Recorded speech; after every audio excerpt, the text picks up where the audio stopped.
Fox Sports. We are Fox Sports. We are San Diego.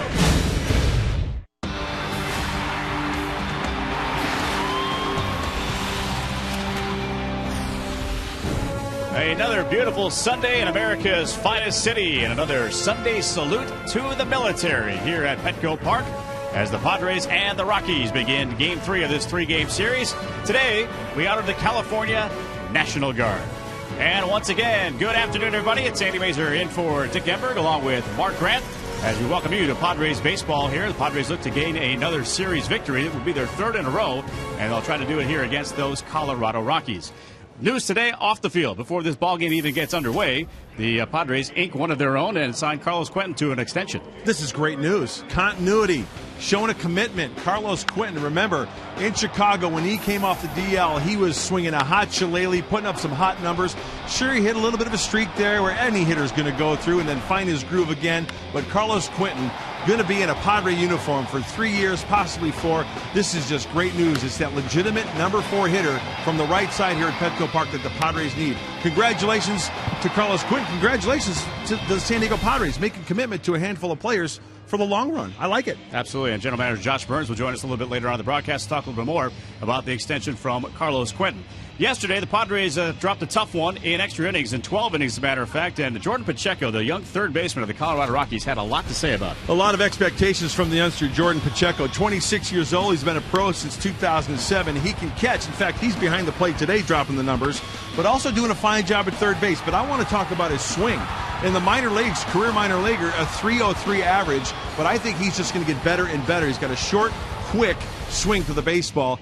A lot of energy in Jordan Pacheco as well, we saw on second base. But Jim Tracy loves the way this kid plays the game of baseball. He's a ball player like our own Logan Forsythe. Absolutely. And the Padres will try to get that series victory here today, and they will turn to Ross Ohlendorf. A big start for him today. If Ross Ohlendorf can roll a big 6, going 6 innings and possibly more, because the bullpen has been doing a lot of work lately. But when you look back against the Astros July 17th, it was a solid 6 innings. 6 hits, he only gave up 1 earned run, he walked 1, and the 6 strikeouts. Why? Because the slider down and in. If he locates the fastball, not overpowering, that slider is the stealth slider, which goes out of the zone. Hitters have to offer at it because it looks like it's going to be a strike, and then you get the strikeout when they swing over it.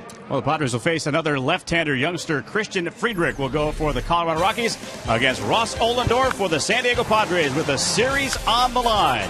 Padres and the Colorado Rockies from Petco Park. It's coming your way next.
you never had it so good.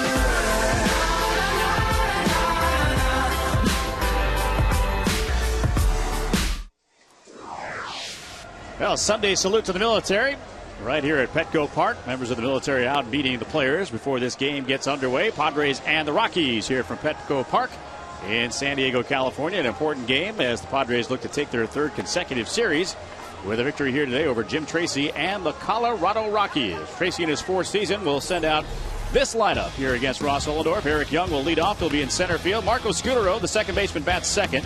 Carlos Gonzalez in left field, his third. Michael Goddard, the cleanup hitter at first base. Tyler Colvin with that great catch yesterday. He'll be in right field batting fifth. Jordan Pacheco will catch for the first time this year and hit sixth.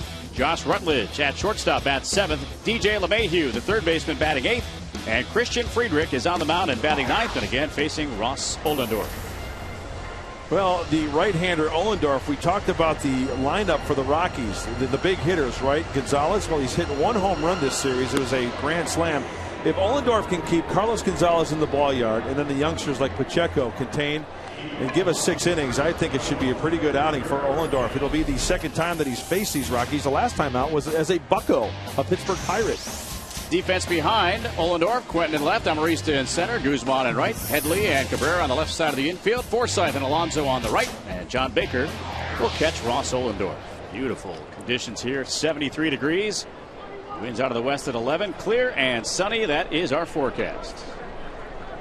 Ryan Gorman, crew chief, calling balls and strikes. Tom Tishner at first base, Tony Randazzo at second, and Bob Davidson down at third.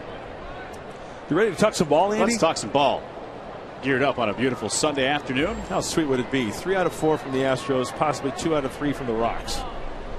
And Eric Young Jr. will take this first pitch of the ball game outside, and we're underway. Pitch hitter last night, Eric Young, unsuccessful. Getting the start in center field. We talk about big starts. Obviously, every time a guy goes to the mound, it's a big start. But when you're in Ross Ollendorf's shoes, with guys coming up the pike a little bit here and some opportunities, it becomes bigger. Well, first of all, if you're in Ross Ollendorf's shoes, there's a lot of swimming going on. A lot of room in those shoes. And secondly, deep fly ball to right field. That'll chase Guzman back. He'll play it off the wall. Heading into second now is Young. Now thinking about 3. Here comes the relay throw. It is going to be late. Guzman had a little trouble with it coming off the wall. And I think Young hesitated a bit around second and gets to third. And Guzman played that ball extremely well. I mean, he might not have come up with cleanly off the bat, but the thing is, he realized, okay, I can't make the catch. I've got to play the carom. So he waits back. Carom. Yep, there was a little bobble right there. And Eric Young Jr. saw that, Andy, and that's exactly when he took off. Boy, nice job of hanging onto that bag as well. He almost slid past that bag, but held on with his left hand. Well, it goes in the books as a triple, second of the year for Young. And a little flare into left field, and just like that, it's a 1-0 lead for the Colorado Rockies. Marco Scutaro drives in his 27th run. 1-0 Colorado.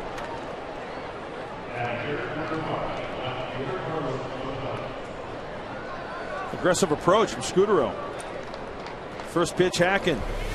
He realized that I just need to get something up. It doesn't matter if it's up, away, up, and in, because this pitch is up and in. He fights it off. That's a little duck snort to left field for the base knock and RBI. Ollendorf has to think down. I know we preach that quite a bit, but it's so common for every pitcher. If that pitch is down, it's a ground ball probably to Chase Headley at third base. So here's Carlos Gonzalez, runner at first base, nobody out. And a high fly ball down that right field line, hanging up toward the foul pole, and that one is going to come down in foul ground. And a long and noisy strike. You've talked about the ball coming off of this guy's bat. It's just a different sound, and even when he doesn't square it up right, it goes a long way. It does. To all fields, even the outs seem like they're hit hard.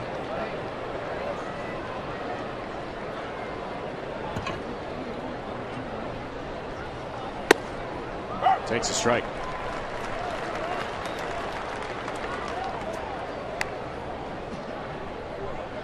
This guy is becoming one of those that you pencil into the All-Star game every year.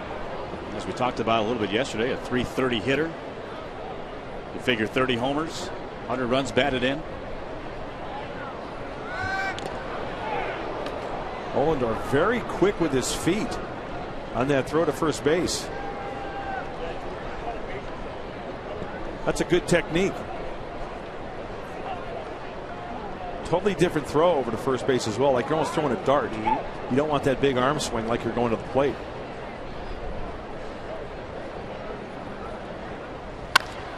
Popped him up. Cabrera, you can hear him yelling. And he dropped the ball. And he'll get the force at second base as soon as Cabrera touches the bag. So Scooter will be retired. And Gonzalez at first base. So after all that, it's just a fielder's choice. Fielder's choice, 6 unassisted putout. Wondering if does Everett have the glasses on? The eye black, right in the heel. That's a good old-fashioned boot. But they get the lead runner. Absolutely. All's well that ends well, right? Yeah, not wearing any glasses today. But I don't know. He wasn't even shading the sun with his glove, was he? The only thing I could think of is that the bag was right there by his feet, that he might have been tangled up with second base. But he did play that off the side of his body.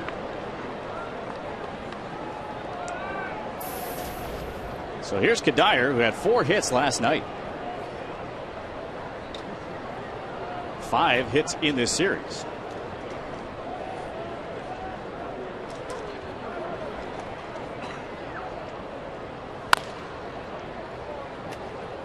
Good signing here by these Rockies with Kadire, former Minnesota Twin, adapting to the National League style. I'd imagine it's a little less difficult these days to adapt from being a career American leaguer to being a National League guy because of interleague play. Sure. Which will be in more abundance next year.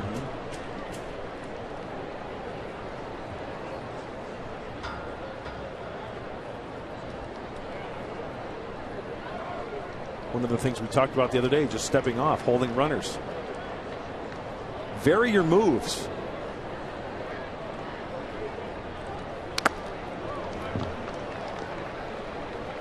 Good slider down and away. That's where Ollendorf has to live to be successful. We talked about the slider, and we want to look at the location of that last slider for Ross Ollendorf to be successful.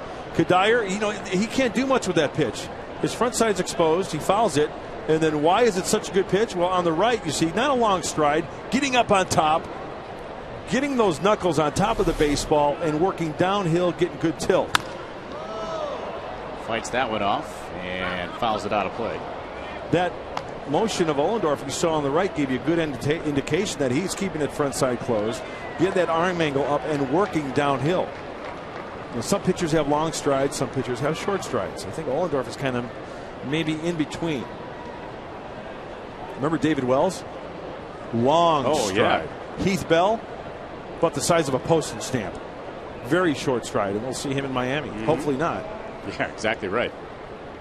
Because that means he's trying to save a game. Trying to save a game, right.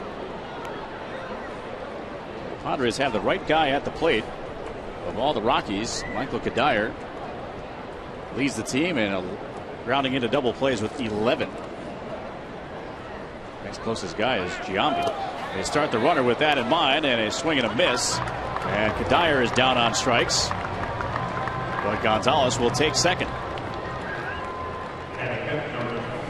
Well, after a couple of hits and a run, that's a huge strikeout, especially to a hitter like Michael Kadire, because we know what he can do for this Rockies offense. He has to go fishing. He's got to protect.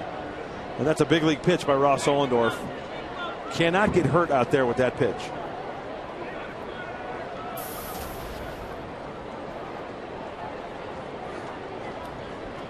So here's Colvin. Carlos Gonzalez with stolen base number 13 on the year.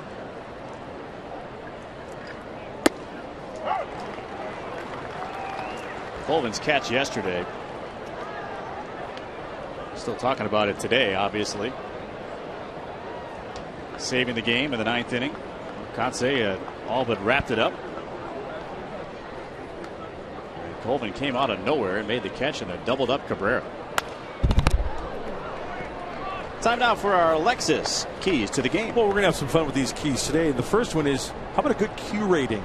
Remember, you know what a Q rating is, right? If the public likes you. Popularity. Well, yeah, popularity. Well, Carlos Quentin, very popular today after signing that extension. It's going to keep him in a Padre uniform. And the legacy.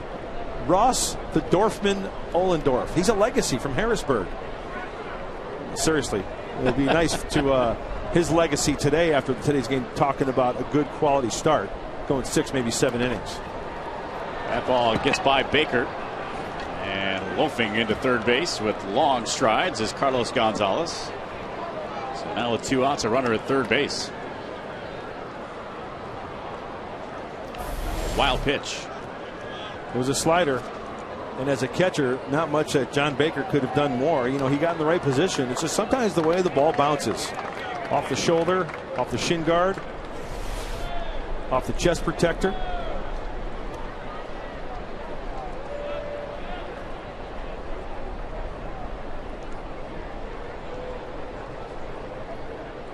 One and 2 on Colvin. And he gets him swinging. So all things considered, not too bad there from Ross Ollendorf. Gives up the 1 run, the lead triple, and an RBI by Scudero. 1-0 Rockies.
To the military. USS Midway. Time to look at the Padres starting lineup, brought to you by your San Diego County Toyota dealers. Alexi Amarista to lead off in center. Logan Forsythe will bat second at second base. Chase Headley, the third baseman, hits third. Carlos Quentin and a new contract extension in left field in the cleanup spot. Jesus Guzman in right, batting fifth. Yonder Alonso will hit sixth at first base. Everett Cabrera, the shortstop. John Baker catches and hits eighth, and Ross Ollendorf is on the mound against the left-hander Christian Friedrich. 25-year-old left-hander Friedrich making his 15th career Major League start. He sports a fastball, curve, change, and a slider. He's I'm not going to say he's a power pitcher, Andy, from the left side, but he can get it up there at times, mid-90s, but he's about to average about 92 or 93 on the fastball. Check out the defense behind Friedrich. It's Carlos Gonzalez in left, Eric Young in center, Tyler Colvin in right. LeMahieu and Rutledge on the left side, Scudero and Kadire on the right side of the infield, and Jordan Pacheco catching for the first time this year against, actually, he'll catch Christian Friedrich. And Alexi Amarista will lead off. 1 for 3 yesterday. Waste no time and getting on the board here with a single to right field. Maybe more. Amarista, big turnaround first. Here he goes towards second. Here comes the throw, and he will slide in safe.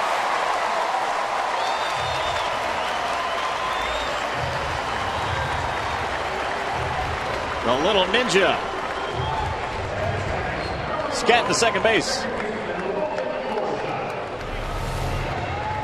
You know what's impressive about this? I mean, lefty on lefty. Amarista staying in there, hanging in there. First of all, hitting the ball sharply. He did not break stride.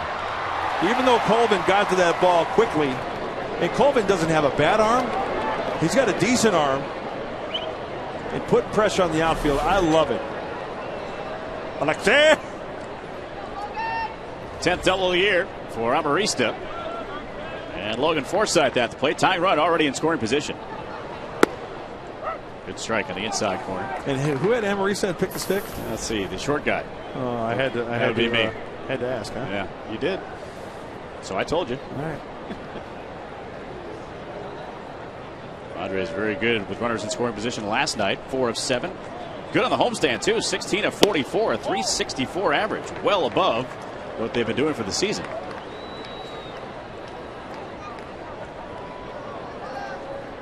So Eric Young leads off the Rockies half of the first inning with an extra base hit, a triple. He comes home on the next batter, and our Amarista leads off with an extra base hit of his own. Hey, remember what happened on Thursday night? Amarista leadoff double. Forsythe punched one through that hole on the right side, resulting in a run. He fought off a nice pitch. That's that night that Edinson Volquez threw that one hitter against Lucas Harrell. And the focus here for Friedrich, he's trying to pound him inside. A lot of the pitch has been inside to Forsythe.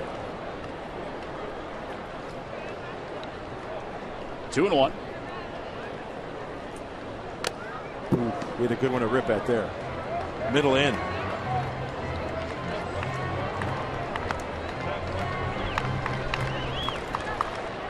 Forsythe has been excelling in that number 2 spot in the batting order. And you can tell by our Fox tracks, brought to you by my good friends at Southland Technology, that he's trying to pound the zone in right there. How do you like them apples? Sorry about working the telly.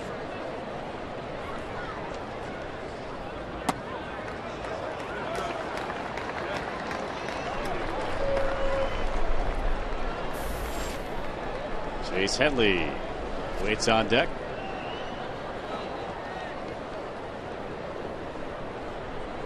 Good photo op.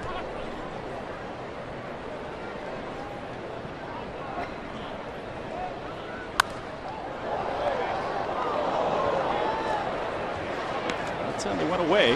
You could see what Friedrich's doing. He's going hard in, hard in, hard in.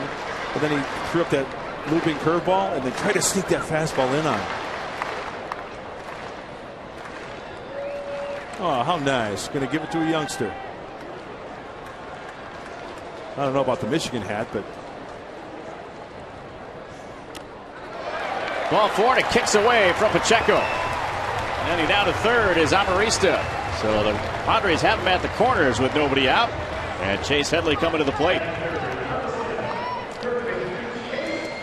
You just get the sense recently, the Rockies scored 1 run in their top half of the first inning. The Padres here threatening with runners at the corners. It looked like an off-speed pitch. Maybe he spiked a fastball. Tough to tell. That looked like a fastball after second look.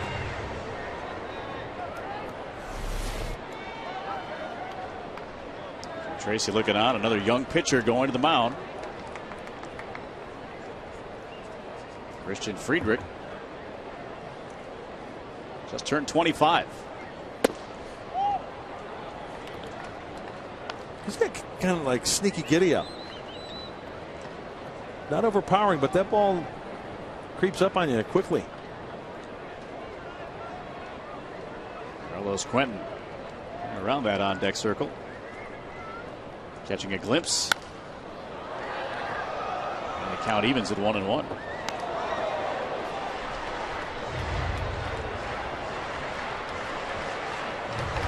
Switch hitting for Chase Headley has gotten so much better over the length of his career. The splits were so different his first couple of seasons. Now pretty much even. That's what you want to see.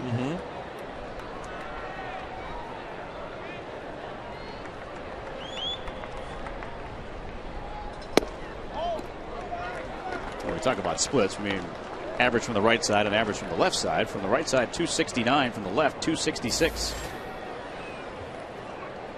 And that's not an overnight process. It's going to take some time.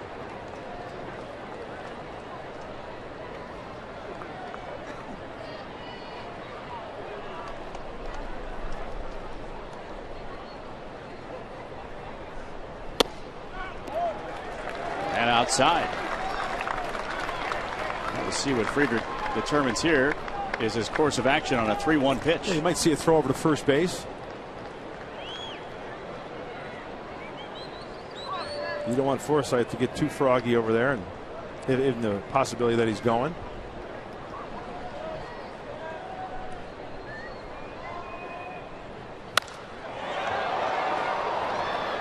Shallow center. Will it be deep enough?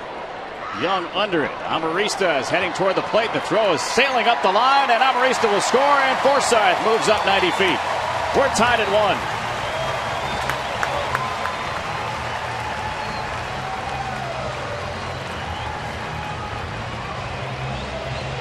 Good plate appearance by Chase Headley. Working the count.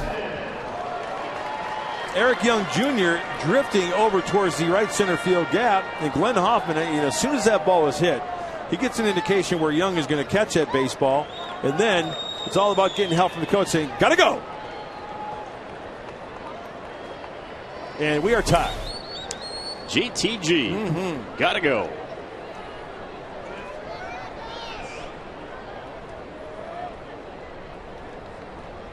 Forsythe smartly moving up when that throw got over the cutoff man's head. So Ohlendorf back to even. Hoping maybe one more. Coming up in the 3rd inning, we're going to hear from General Manager Josh Burns. He will join us here in the booth, talk a little bit about Quentin and 3-year contract extension. Pops one straight up the chute. Checo, nice job to stick with that one to make the catch for out number 2.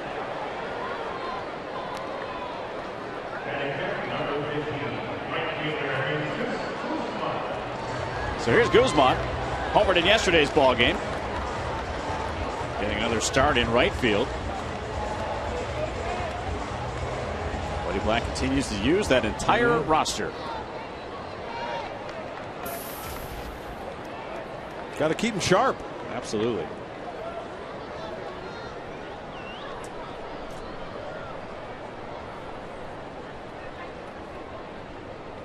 So Forsythe at second. Good pitch on the inner half right there. Norfia sitting and watching a ball game today. He's been active out there with Maben being on the shelf for a little bit. Could come into play later in the ball game with a big pinch hit.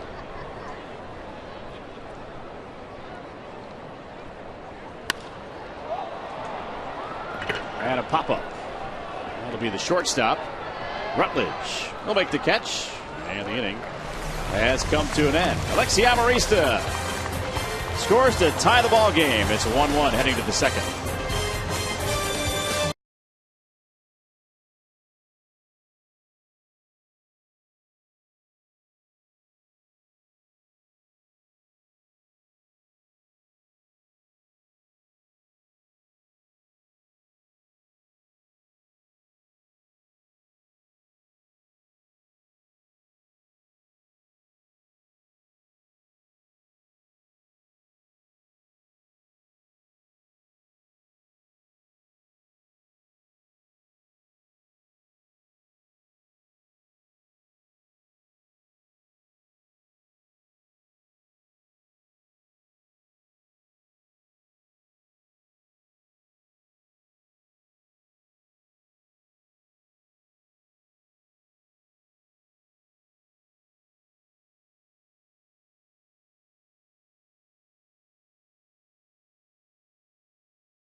Amazing opportunity for me to stay and play in the city I grew up in. I believe in this this organization, and what they're doing, and from the bottom of my heart, I thank them for believing in me, and it's something I'm very fortunate to be a part of. That is our Geico quote of the game by Carlos Quentin. Of course, he's very happy to be here in San Diego. The fans were happy, too. And, guys, coming up right now, the Padres are 20-14 since June 12th. That is 4th in the National League, only behind Cincinnati, San Francisco, and Pittsburgh. And believe it or not, they face 2 of those teams on this next long road trip. They wrap up the road trip in Cincinnati, but first up, San Francisco. So it looks like Buddy Black's kids got a good test coming up. Absolutely. CS, thank you. As Jordan Pacheco with the game-winning hit yesterday in 12 innings, defeating the San Diego Padres. Off to a real good start. And just to elaborate what CS was talking about, the Giants, good test for these guys. Home record going in today for the Gigantes, 29-16. Always a tough venue to play at. But hey, with the way they're playing, anything can happen. Never know. Yep.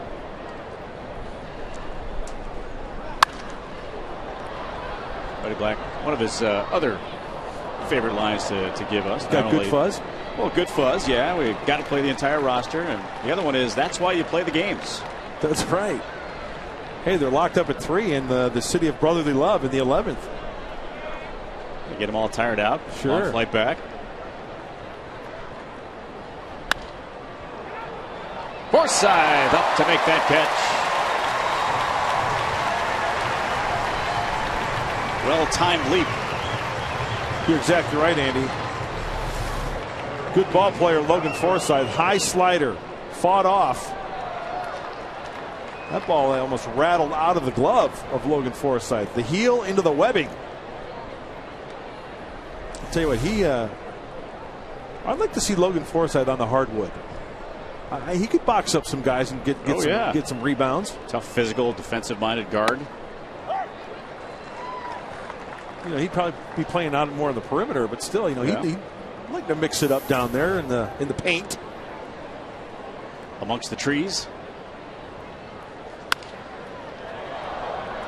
Odor slowed it down, and then Cabrera left it on the deck. So an infield single for Josh Rutledge, just what he needed, his 6th hit in the series. Andy, we talk about pitchers throwing changeups. I think there are also changeups off the bat. When a hitter swings, full swing, right, and they don't get it on the sweet spot, it's either off the end or the handle. As a pitcher, you see that swing, but yet you're kind of waiting for that baseball to get here, and it takes a while. And I think that might have been the case for Ohlendorf. Yeah. And then on the second end of that, or the back end of that play, just maybe trying to rush it a little bit too much for Cabrera. So here is DJ LeMahieu, making the start at third base today. Just up from AAA. Throw over, I tell you what. Rutledge was leaning. He had a pretty decent lead, too. I'd have to think that Jim Tracy tells these kids that can run, hey, if you get a good jump, take it. That's the way you learn, right? Yeah. The Rockies going in today's game 16.5 out in the National League West. Jim Tracy trying to push all the right buttons to try to have this Rocky team win. Into the gap in right center. It's going to split, and a nice job there by Guzman to track it down. Heading now toward the plate is Rutledge. Here comes the throw by Forsythe, and a tag is not in time. It took Baker to the backside of that right-hand part of the batter's box. Unable to make the tag, and sliding in safely is Rutledge. It is now 2-1 Colorado. From our vantage point, you could see that play develop, and as soon as this ball was cut off, it was like, okay, nice job, Jesus Guzman. Now the second key, hitting the cutoff man. And then it was all about an accurate throw. Really thought they had a chance to get Rutledge. And as you said, Andy, just a little bit to the foul side of third base of home plate. And the Rockies take the lead. They did everything right. It was just not an accurate throw. And LeMahieu moved up to third on that throw home, so the infield will come in.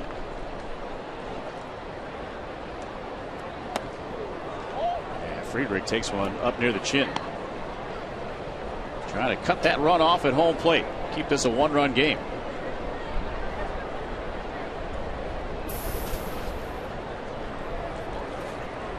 2 hits and 21 at-bats.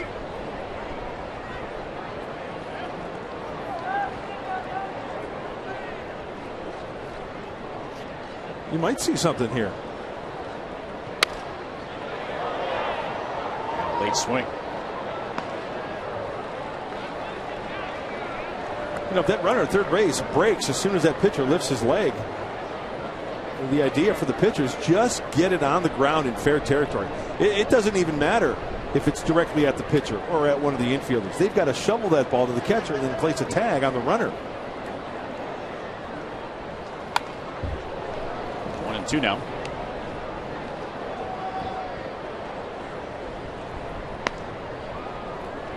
You think Friedrich is a Northwestern fan? Well, he's wearing purple, so I'd say yeah. Growing up in Evanston, Illinois. Best friend is Willie the Wildcat. Nice.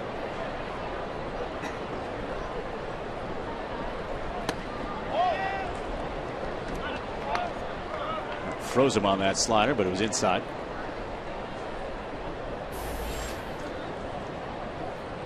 Eric Young, who got things started in the first inning with a triple, stands on deck. And a bouncer to Alonso right at the bag. That could not have been in a better spot for Yonder Alonso to field, and in one motion, touch first base, and that'll hold LeMahieu at third. And that was not cleanly hit off the bat. That was off the end of the bat. Maybe some funky spin. Glad that ball doesn't carry him off the glove of Alonso at first base. Touch that bag, freeze that runner, come up throwing. You saw LeMahieu at third base. He had to freeze.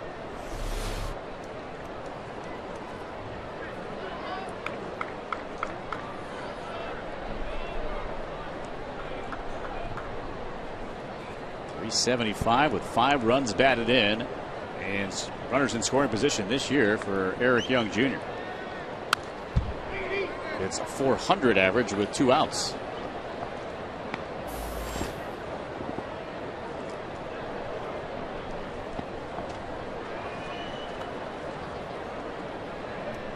I mentioned yesterday, son of former Padre and current Arizona Diamondback first base coach Eric Young Sr. In the air to right. It's Guzman there to make the catch, and that is the inning. But another run comes in as LeMahieu drives it in. It's 2-1 Rockies.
By AT&T, the largest 4G network. AT&T, rethink possible.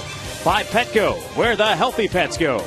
By Burger King and the new summer barbecue menu at Burger King. Let's have a barbecue today. By Navy Federal Credit Union, serving the Army, Marine Corps, Navy, Air Force, the Department of Defense, and their families. Federally insured by NCUA. Oh, nice Sunday sail on the bay here in Paradise. Beautiful summer day here in San Diego. Padres trying to do something about the score here, down 2-1. DeAndre Alonso leading off against Friedrich. Oh, plenty of baseball left, Ange. Absolutely. Season of ups and downs here for Alonso, but you kind of expect that in your first full big league season. Much more positive than negative, let's put it to you that way.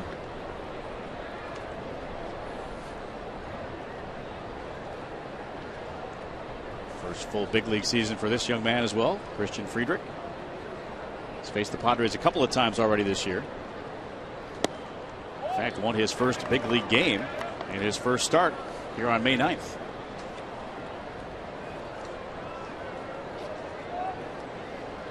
Yeah, the Rockies searching, for some young talent as well. Off the end of the bat, sounded like a broken bat. And into right for Colvin for out number 1.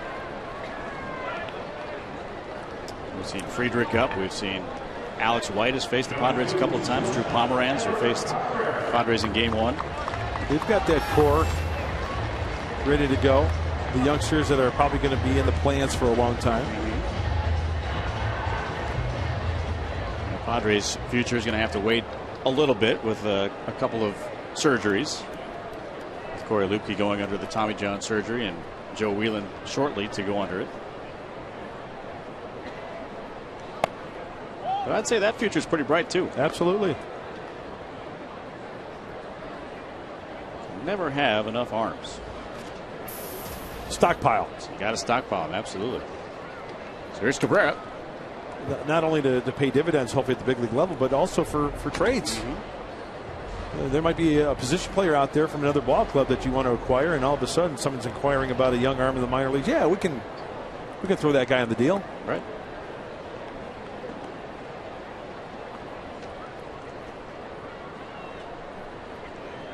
Cabrera's had a good series. 5 hits and 9 at bats. He'll take a strike, 2-1.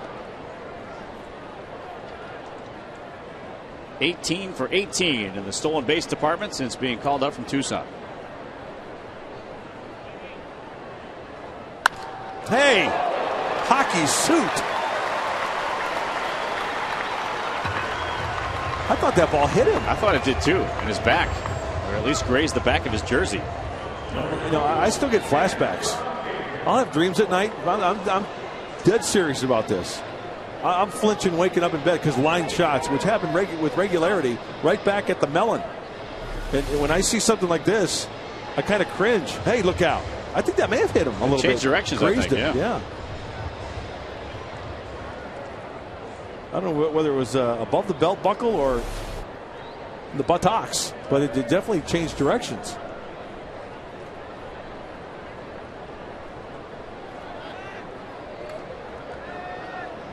Friedrich with a casual move over to first base. Of course, knowing that Cabrera is a stolen base threat. John Baker getting the start today. Over Cal Bear.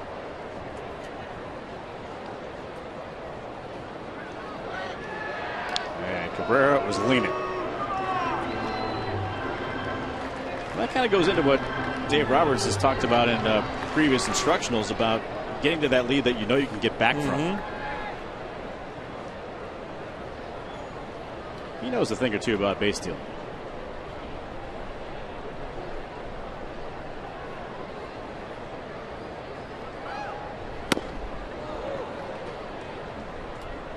Fastball at 90 miles an hour with some movement at the end.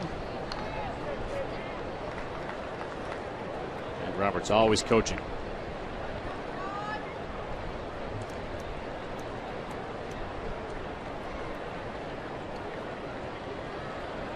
Keep an eye on Cabrera, the lower portion of your screen there, like we're watching him here.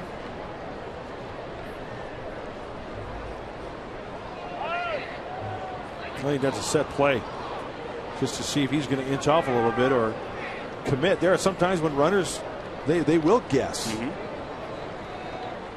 We talked about it yesterday, first move.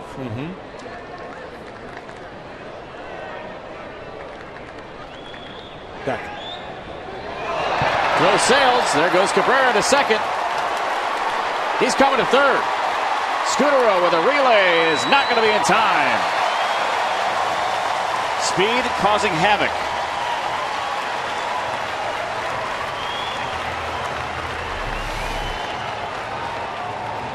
Bad move. Airmailed it over the head of Michael Kadire.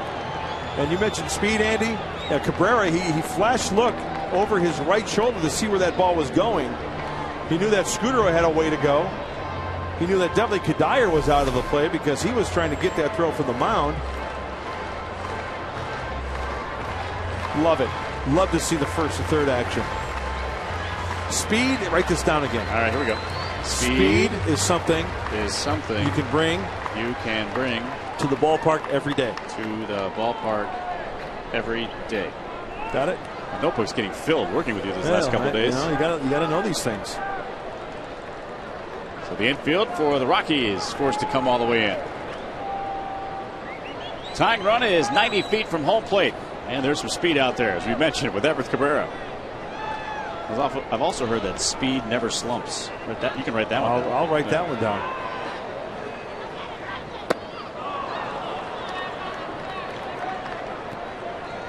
Friedrich going soft with the slider to John Baker. Baker looking for something up to elevate to the outfield.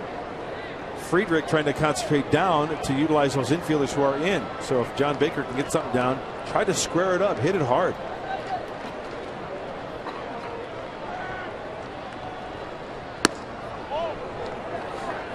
Close pitch to take with 2 strikes.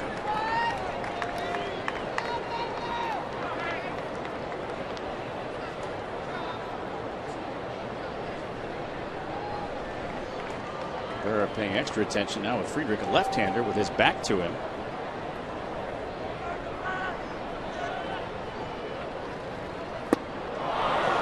Baker's down on strikes. Went soft on the slider again, Andy. Down and away.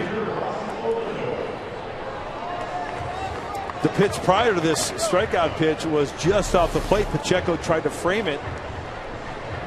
Boy, good tilt. You can see Friedrich's got that high 3/4 delivery.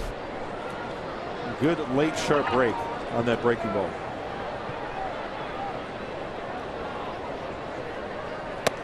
Ross Ollendorf will try to help his own cause here. A big guy, Ross Ollendorf. He does have a career home run. I watched him during batting practice put them over the fence with regularity.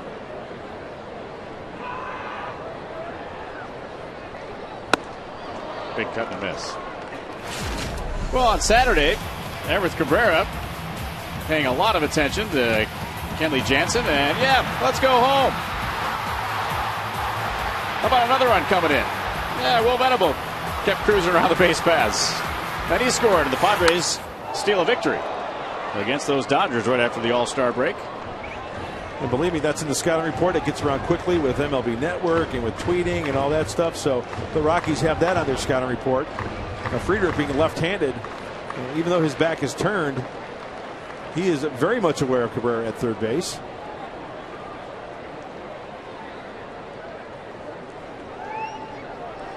Inching down the line, and Ollendorf swings and misses for strike 3. So Friedrich comes back and gets a couple of strikeouts. When we come back, General Manager Josh Burns will join us here in the booth. 2-1 Rockies.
Day number 3 on our Sunday salute to the military. We mentioned that the Padres made some news off the field today, even before this game got underway, as General Manager Josh Burns joins us here in the booth. And you get Carlos Quentin under contract, 3-year deal. And sounds like it's a good deal for both sides. Yeah, I think so. We're excited about it. We need him on our team. He's a proven middle of the order guy. We saw we were without him. We got him in the offseason for a reason. And again, an intense guy. A guy can intimidate opponents, change a game very quickly. And, we had a lot of financial flexibility going in the next couple of years. You never know what the alternatives are. We think about them, but we felt that was the best use of it. And the continuity of the team. We think we've got a lot of good pieces here. I've said it a lot this month. We don't want to tear this team apart. We want to keep building with this group. Josh, was this something in the back of your mind when acquiring Quentin, that at this point of the year, I guess what I'm trying to say is, was this a long-term thing when you acquired him to possibly try to lock him up for multi-year? In a perfect world, you never know. I mean, for one, here's a guy who was drafted 9 years ago. He's close to free agency. You never know how appealing that's going to be. He's coming to a new place or a new team. He obviously knows San Diego, but we felt, he'd like it here. He grew up here. I've known Carlos a long time, and the more I saw him with us, the more I felt it was the right fit, and he agreed to it. And Headley will make that catch for out number 1.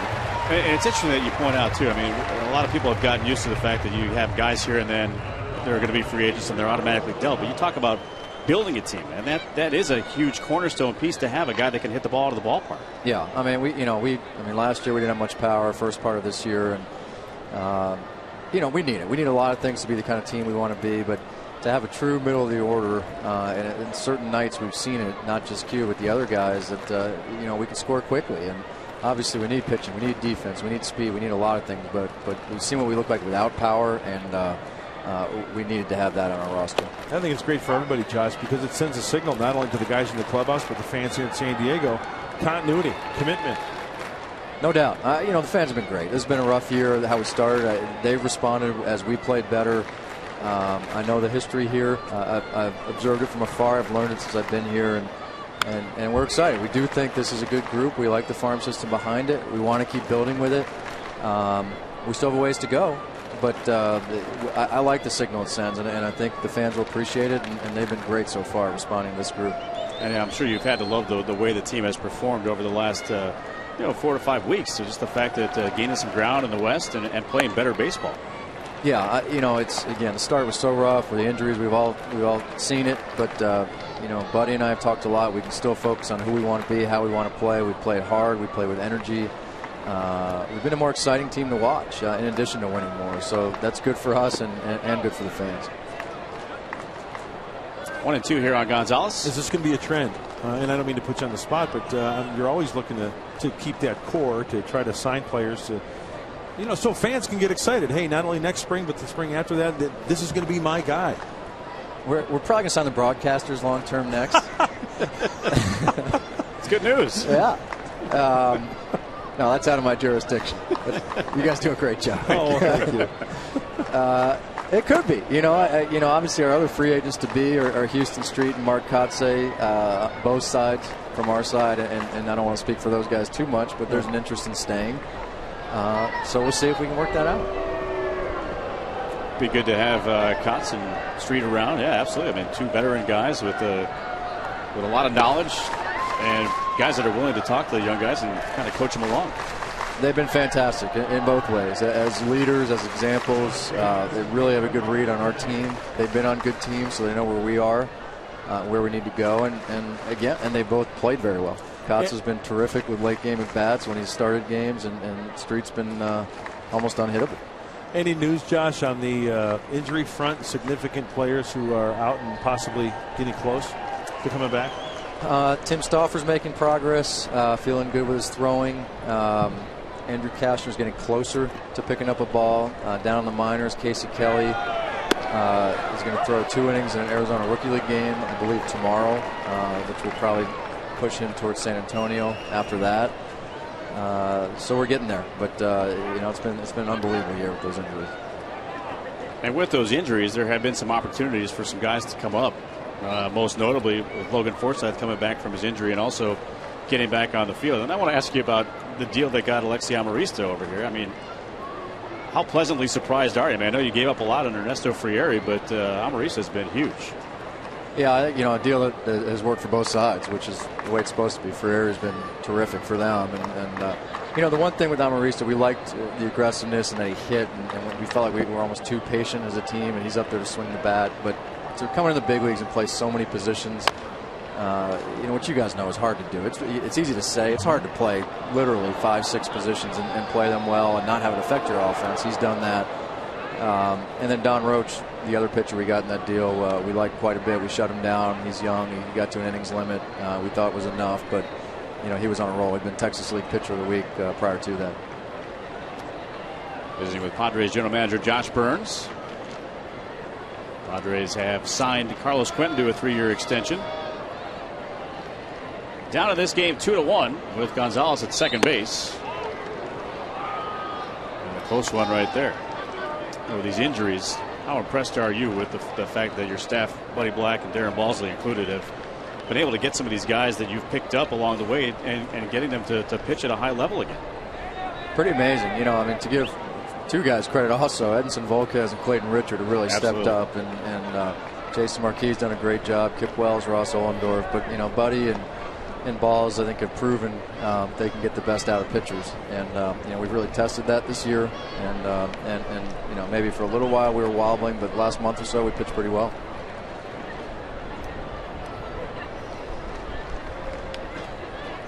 Edinson always talking ball into the dugout. Good pitch there by Ollendorf. Changeup.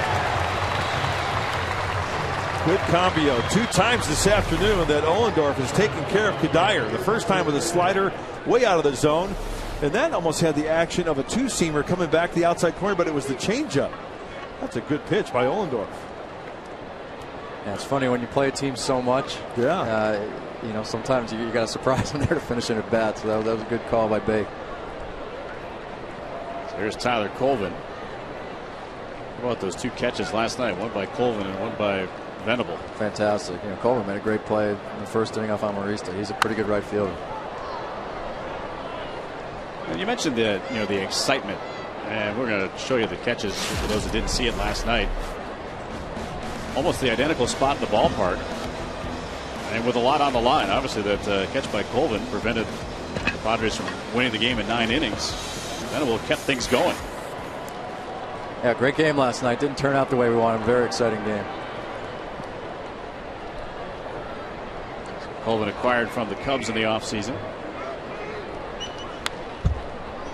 And down 0-2. You can never have too much pitching, can you, Josh? We talked about that before you came on. No, I mean, this has been, I've been doing this about 20 years. This is the worst year as far as injuries and really having to go on the depth chart. And even last night post game, who's our next wave if we need guys. And I'm going into San Antonio next week. Omar Manaya's going in there today, and we need to stay on top of it because another injury or 2. Here we go. But hopefully we're, as you suggested earlier, hopefully we're getting healthier. Hopefully that corner has been turned. We've talked enough about injuries this year to last a couple of years. Yeah, and everyone's frustrated. We've asked all the questions. Todd Hutchison as the head trainer has done a remarkable job, and it is what it is. Started with arguably our best starter, Corey Lukey, who's very healthy, and he went down, and obviously he changes our club quite a bit if he's healthy and he's in there. How is his progress? I know it's still early, but how's he getting along? It's funny on the 12-month timeline because he's great. His range of motion is great. He feels good, but he can't throw until 5 months. So it's kind of, he can do cardio, lifting, get his arm moving, but I think until he picks up the ball, he won't feel like he's on the right road. But right now he feels great. I think he's going to come back stronger. And the majority of the guys do nowadays after that surgery. Yeah, of course, Volquez had it a couple years ago, and so many guys. You go to Josh Johnson, Steven Strasburg, all around the game, and it'll be interesting because he should be back middle of next year, and in some cases it takes a little bit of amount of time to regain your touch and feel, but the success rate of the surgery is unbelievable. 2-1 Rockies. We're trying to battle out of it here, and he gets Colvin swinging. Baker will pick it up and throw on, and that's the inning. Josh, thanks for the time. Congratulations on the deal today. Josh, nice going. Thanks for joining us. General Manager Josh Burns joining us here. We go to the third inning. It's 2-1 Rockies.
Cooperstown, New York, the new class of Hall of Famers being enshrined and inducted today. Barry Larkin, captain of the Cincinnati Reds, playing a little cat and mouse game there with former Padre Phil Nevin. I remember that game. 12-time All-Star. 2,340 hits for the Reds shortstop. And my good friend Ron Santo, posthumously going into the Hall of Fame today. 9-time All-Star, 5-time Gold Glove winner for the Chicago Cubs, and former broadcaster as well, and proud to call a good friend. Yeah, Ronnie was a good friend to a lot of people in the broadcast business. I know you worked alongside him, Andy, in Chicago, so it was a very emotional day for you, but I'm sure a happy one. Absolutely. To see your buddy Ronnie get where he belongs in the Hall of Fame. Yeah, the one sign there that kind of got to me a little bit was the Ron, you're finally home. Yeah, and that's it's a fitting honor and a fitting tribute. And I tell you what, his widow Vicky did a tremendous job on the induction speech today. Congratulations to their entire family, and congratulations to Barry Larkin as well. Well-deserved honor for Larkin as well.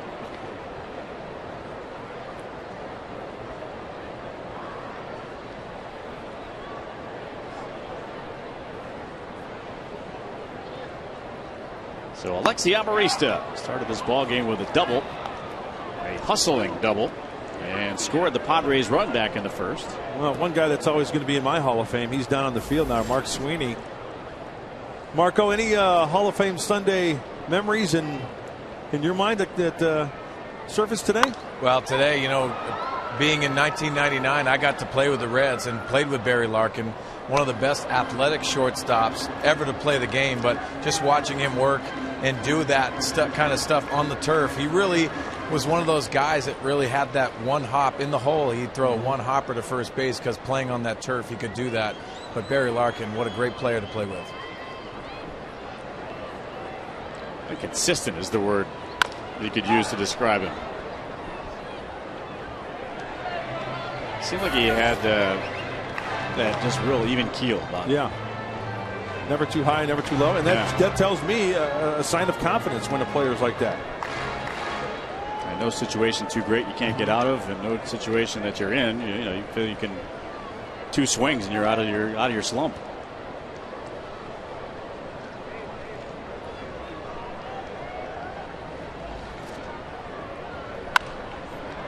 Arista hanging tough. I have yet to get to Cooperstown. Have you been there? I've been there a few times. I was there as a kid, and then went as the Padres were going to play the Cubs in that final Hall of Fame game, but it got rained out. But we had the honor of getting a inside tour. The museum wasn't open. A bunch of us were able to walk through and check out some of the new exhibits. It's a great place.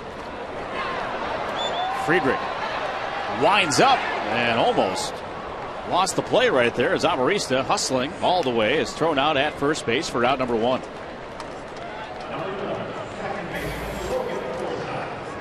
No problem for Friedrich on that one. As you said, Andy, it was almost like he did wind up and throw to first base to get the speedy Amarista.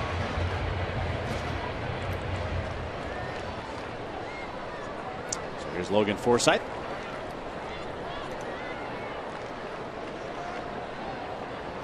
Yeah, that was a weird day in Cooperstown in 2008. Now I'm thinking about it. When the game got rained out. So both the Padres team and the Cubs went back to this recreation center there. We were in the basement of this rec center watching the 2008 U.S. Open, which was going on at Torrey Pines, which the one that Tiger Woods won. We were watching that final round. 2 different ball clubs watching one event on a big screen TV in the basement of this rec center.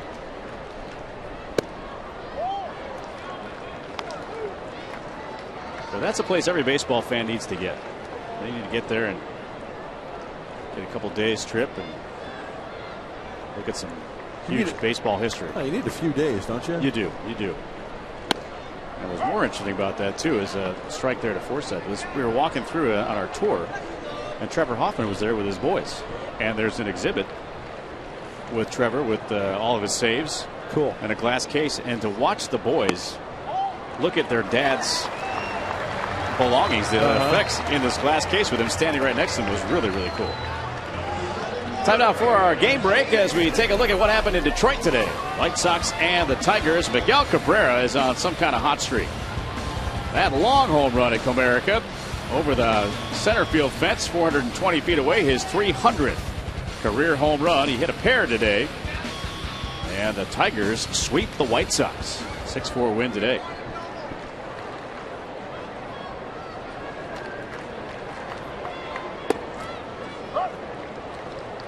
Tigers now with a 1.5 game lead over the White Sox in the Central. So after the Forsythe walk, here's Chase Headley.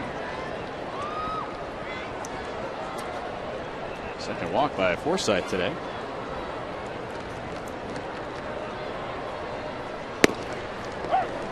Notice a common theme for Friedrich to the right-handed hitters. He really is not afraid to try to pound that ball down and in at the knees.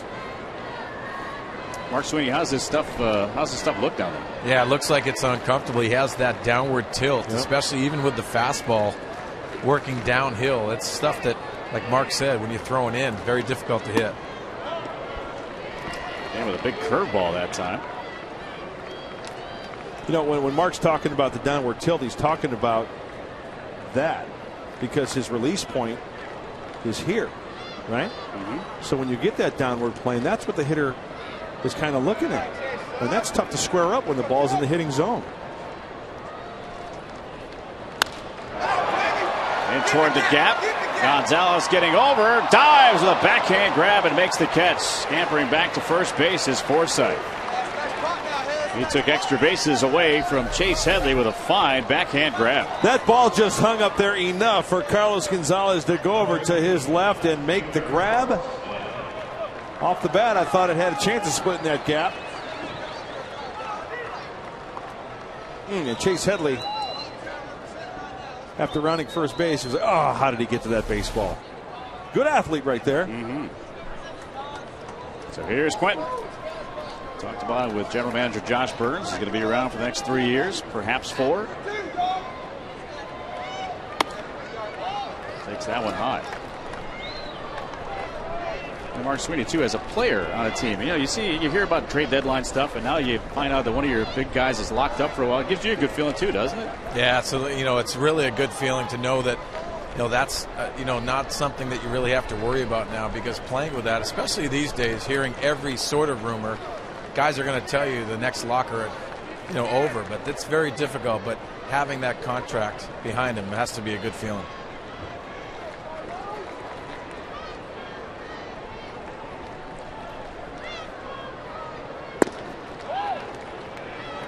I'll tell you, I recently signed a 3-year deal. I'll tell you that, Mark? Well, congratulations. Yeah, my cell deal, my cell phone. Yeah, I don't like your cell phone. Sweet 3-year deal. It's awesome. You're an iPhone guy, right? Stay tuned. ... Yeah,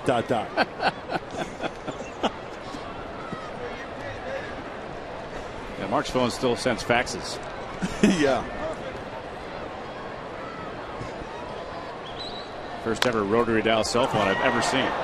That's a fair ball. And Pacheco looks like he knows what he's doing behind the plate there. Throws out Carlos Quentin. Padres don't score, still trail 2-1 after 3.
Trivia question. We'll ask you the question, answer it a little bit later on. Carlos Quentin, one of 5 finalists for the 2003 Golden Spikes Award, which current Padre was also a finalist that year. Interesting question, which will bring you the answer a little bit later. And the Golden Spikes Award going to the top collegiate baseball player that year.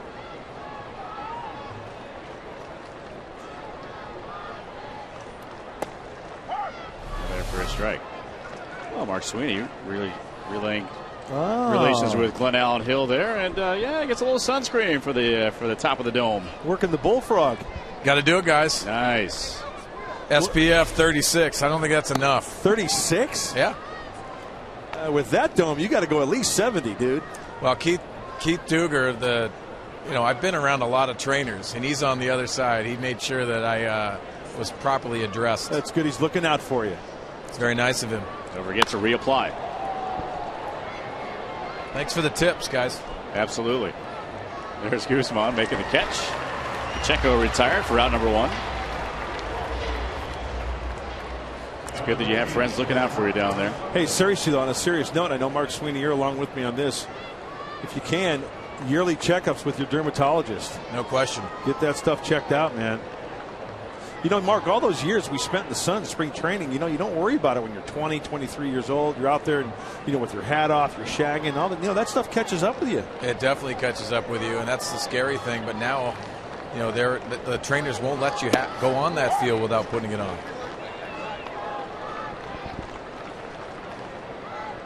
Josh Rutledge at the plate. And a good lid always comes into play as well. A couple of nice lids right there, yeah. Backing up on that second hop. Close play at first, but out is Rutledge. 2 away. Coming up Monday on Fox Sports San Diego, catch a new episode of Padres Weekly. Join Annie Heilbrunn for an inside look at how the Padres are prepping for the road ahead, from the players and coaches to the staff and local legends. Padres Weekly has you covered Monday at 6 on Fox Sports San Diego.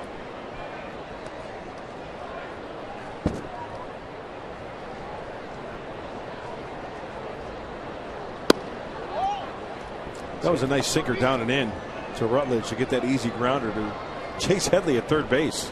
Not afraid to bury that sinker into the right-handed hitters. And then a nice slider away. And that's a combination that's going to work quite nicely for a lot of pitchers if they can harness that control on both those pitches.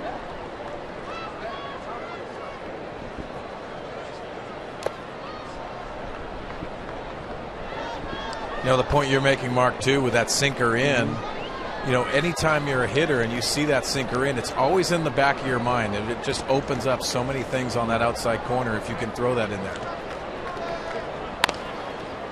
There it is again, sinker in. And 1-2-3. Well, the Colorado Rockies in the fourth. Rockies 2, Padres 1. Jesus Guzman to lead off.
My favorite parts of coming to the ballpark here at Petco on a Sunday, honoring those Marines, the recruits. Join us here as our Sunday salute to the military. Today is the Kilo Company 3rd Recruit Training Battalion from MCRD. They're on their way to earning their Globe and Anchor. It's always nice to see them out here. That's a sweet looking uniform, isn't it? That hat, the big belt buckle, all pressed and nice. Awesome.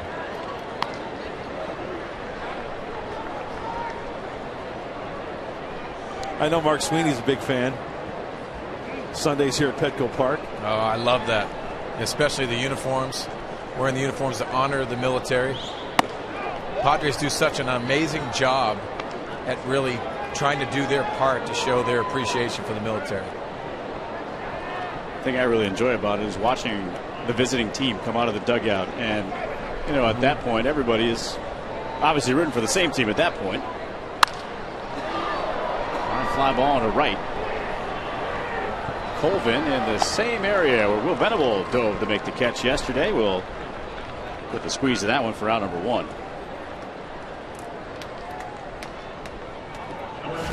In case you're just joining us, Marco Scutero with a single over the drawn-in infield to score Eric Young. And Chase Headley would tie the game with a sacrifice fly with a run batted in the first. And then it was DJ LeMahieu driving in Josh Rutledge. That happened in the second inning.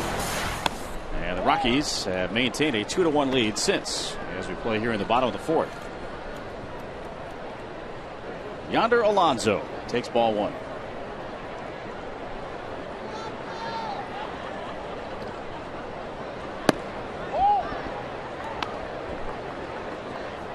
Guys, I don't want to get too far ahead of ourselves here, but, you know, with this trip coming up, we've talked about the Giants being first, and then, of course, the Marlins, and wrapping up with Cincinnati. Two teams that are still in the thick of the races in their division. Is this a good measuring stick now for this team to see how far it's come from the beginning of the year? I think so. I'll take that first, Mark, and you can elaborate, but absolutely no question. First of all, playing on the road, traveling east into the Midwest, always tough for a club, whether you're struggling or, you know, last place and playing well, or a first place team. I think it's a good litmus test to where this team is. Mark Sweeney, what do you think? Yeah, I agree with you, Mark. You know, the last 3 trips have been long trips, excluding the LA 3-game series, and the last 2 have been really special. These guys have really proven to themselves they can win on the road, and that's something as a ball club. If you can do that, you can really snowball a lot of things. So this is going to be a real tough test, but something that they really are excited about as well. Foul territory there for LeMahieu, and they'll make the catch for out number 2. Well, let's answer our AT&T trivia question we asked you just a bit earlier. Carlos Quentin, one of the 5 finalists from the 2003 Golden Spikes Award. Which current Padre also a finalist that year? And the answer is Tim Stauffer. Ricky Weeks of the Brewers won the award. Tim Stauffer a finalist. Pretty good draft crop right there. Bad. Stauffer a Richmond Spider, if I'm not mistaken. Barking Spiders. Barking Spiders. Never heard a spider bark, but I'll take their word for it. That is a foul come ball. on now. I'm not sure about that one. I got an argument for that one, and I'll tell you why. From our vantage point, that ball looked like it's well beyond the bag, right? Well beyond the bag. What, a good maybe 15, 20 feet? Look at where this ball lands, okay? And then look at how close it is to the line. You cannot tell me that if you drew a straight line, that ball has to go over the bag fair.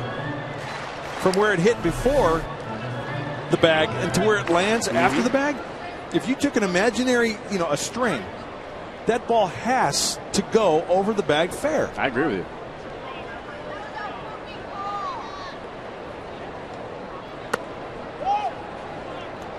Bob Davison, the third base umpire, saw it differently. He had a call in a game a couple of years ago. Marlins and the Phillies. You know what? I smell an instructional. Yeah, that could be a. I'm going to get a string. I'm going to go to Home Depot. I'm going to get a string and like an imaginary ball bouncing out in front of home plate and then bouncing like 20 feet beyond, and you connect those 2 spots. I guarantee you that string is going to go over the bag. It's geometry. Sorry about it. Don't be sorry. Sorry about pi being 3.14159.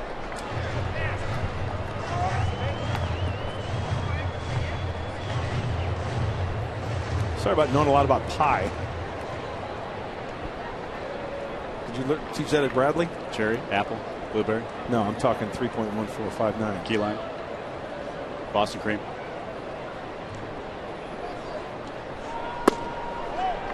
Close pitch. Cabrera takes ball 4. That's against the rules. Got to put a shirt on, dude. Well, if you're hitting the road, take Fox Sports San Diego's coverage of the Padres with you this season. Subscribe to MLB.tv today. You can see every Padres out-of-market game live online and on your favorite devices in HD quality. Visit Padres.com to order. Get all the details. MLB.tv. Baseball everywhere.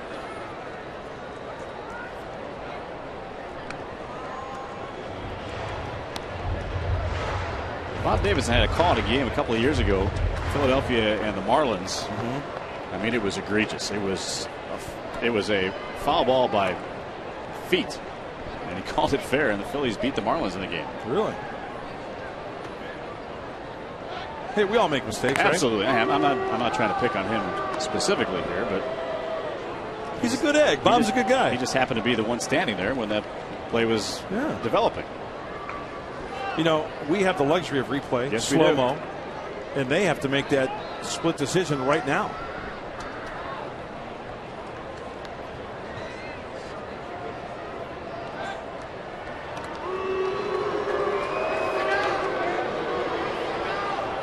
But that would be a good instruction, because I think a lot of people don't understand that it has to go over the bag fair. And that's a tough vantage point for an umpire down the line to make that call. You know, it's almost like a referee in football on the punt that goes out, right? And you've got the referee with his hand up and he's going down and, you know, come. Okay, right there. You've got to gauge where that ball went out of bounds. Correct. Baker down the left field line. Gonzalez is chasing. He'll slide and he'll not have a play, but it is a foul ball. Is Gonzalez okay? Hard into that side wall. It is padded down there, but a vulnerable position when you go out there and try to slide. Guys, from this vantage point, just running out of room down there for Gonzalez. He really had to spike his knee before he hit that wall just to stop. Tracy a bit concerned. Sees Gonzalez going back to his position in left.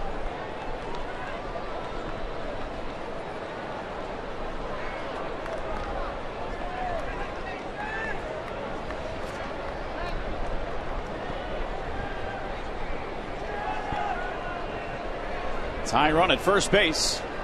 2 outs here in the 4th. That one gets by Pacheco, and down to second base easily is Cabrera.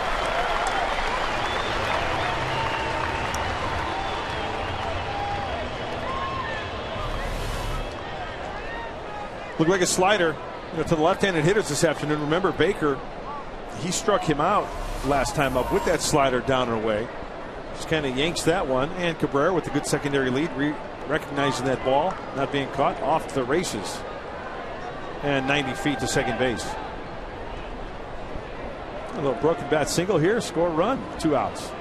I like your little ground ball to the center fielder. Or a line drive to the center fielder. Here comes Cabrera. Gotta go. Around third, heading toward the plate. Here comes the throw, and sliding in safely is Cabrera as he takes out Pacheco. It's a tie game, 2-2.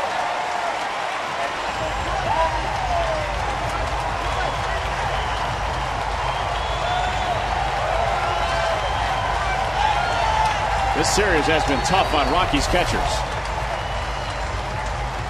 Good play all the way around with the Rockies, and I'll tell you what, when Pacheco is teed up in front of home plate, that foul line is right between his legs, both feet. That's a good clean slide, feet first. Everett Cabrera could have very easily went in there shoulder first and just squared him up, but he went in feet first. You could see Pacheco actually sliding on those shin guards past home plate, cannot come up with the baseball, and we are tied at 2. Well, Rosario was hurt in game 1. Now is Cabrera okay? A lot of contact with that left leg as he's looking at it. Got a little cut on that leg. Now, guys, I think it's the left leg of Pacheco too, because if you go back to that replay, you can see that left foot with his cleats, they stay in the ground a little bit, and that's what really caused that problem. If you can take a look at this when he comes through, watch the left foot. It's almost Buster Posey-like. See how it stays in the ground just a little bit. That was the problem. You could see him favoring that left leg when he's walking around. That happened to Rosario in game 1, where he got stuck in the ground there a little bit. As Ollendorf gets into one in the center, not going to travel. And Young will be there to make the catch, and that is the inning. But the Padres do tie it up. John Baker comes through with a single to center, a little collision at home plate. 2-2 game.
away for the day at the all-new Sequan Casino, San Diego's destination for casino gaming and excitement.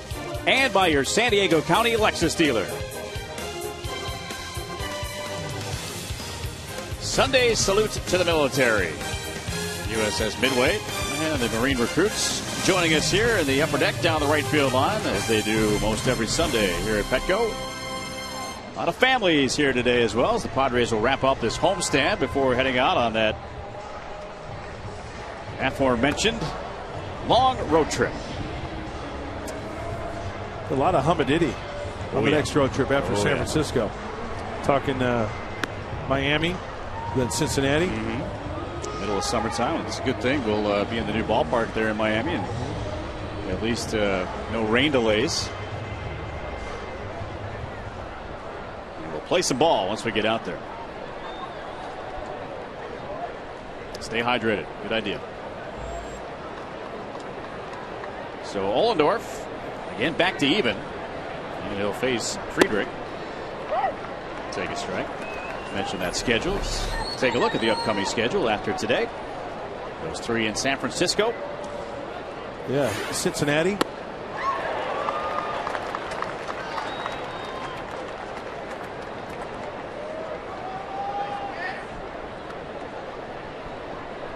Oh, 2.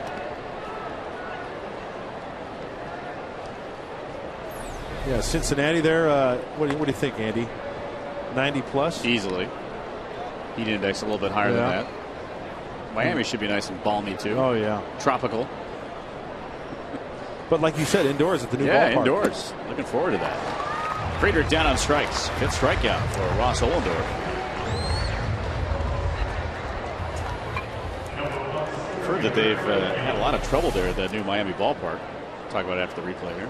And a lot of trouble from Friedrich trying to catch up to that Ollendorf slider. Had a lot of trouble with the turf out there. Really? Luke Yoder, the head groundskeeper here at Petco Park, told me that with the fact that they have to keep the roof closed on certain times because of the humidity and the heat and the rain. Right. But you also need the grass to grow. So there's definite science to that, trying to keep that growing. So they've had a little issue there. Another thing you got to worry about is chinch bugs. Manganese. Here you're developing your own grass hybrid. Maybe you can offer it to those in Miami. Seriously though, when Luke Yoder traveled with us to Milwaukee, it was great. We talked on the plane for a good hour, talking about different composites of infield dirt, different types of grass, what types of grass grows in the heat, thrives on the heat, thrives on the humidity, and how they groom that grass and what they do when the team is on the road. Best in the business, folks. Luke Yoder, I'm telling you, his staff here. So many compliments from visiting and home players here about the turf and the dirt, just the way the field plays. Don't mess with Luke Yoder's carpet. No, or his bullpen garden. You know, Andy and Mud, we talked about, that new field. I was the first year in Milwaukee when they had that roof as well. Very difficult. They had to resod it a couple times because they really had a problem with that roof just getting that sun on, like you said, Andy. Young down on strikes. 6 strikeouts now for Ross Ollendorf. Ollendorf has that slider working. Got good tilt on that pitch. That means, as we mentioned earlier, he's getting it right on top of it. You can see the rotation. It almost looks like it's a curveball rotation. It's like that Heath Bell type of exactly. rotation. Everybody thought he was throwing a slider, but he insisted it's a curveball. May have gotten away with a high one right there, and it's strike.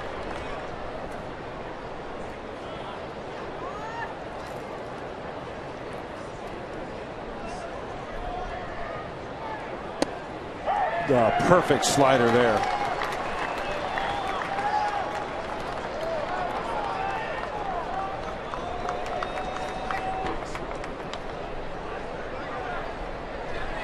Foul back to the screen. 9th 0-2 count that Ollendorf has had today. Location of the slider. That's where you want it. You see the front side of the hitter opening up. And once again, we talked about the stride of Ollendorf not being that long, getting up on top. The longer your stride, it's tougher to get that arm angle up top and work downhill. So there's that fine line. Sometimes the pitcher tried to overthrow a little bit. You know, you want to reach out there, but you can't get up top. And it's a very fine line, like Mark Sweeney talks about hitting with the hands and the stride. Might only be half an inch, might be an inch, might be 2 inches. A lot of moving parts in both the pitch and the swing. Everything's got to be just right. There's a lot going on out there. Yes, there is. Getting a headache thinking about it.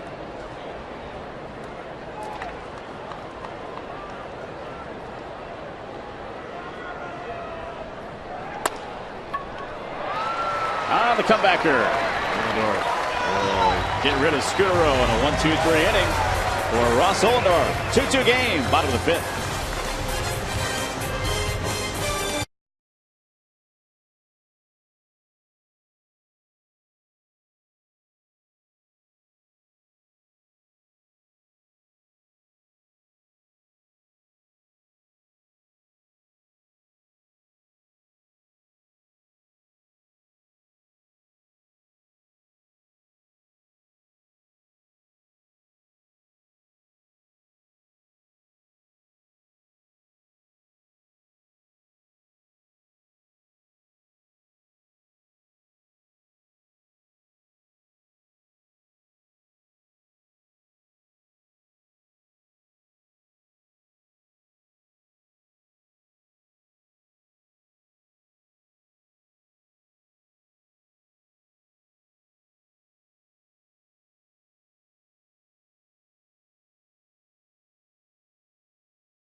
Break. Braves and the Nationals. Ryan Zimmerman, one of his 2 home runs today for the Nationals, who defeat the Atlanta Braves, a 9-2 final.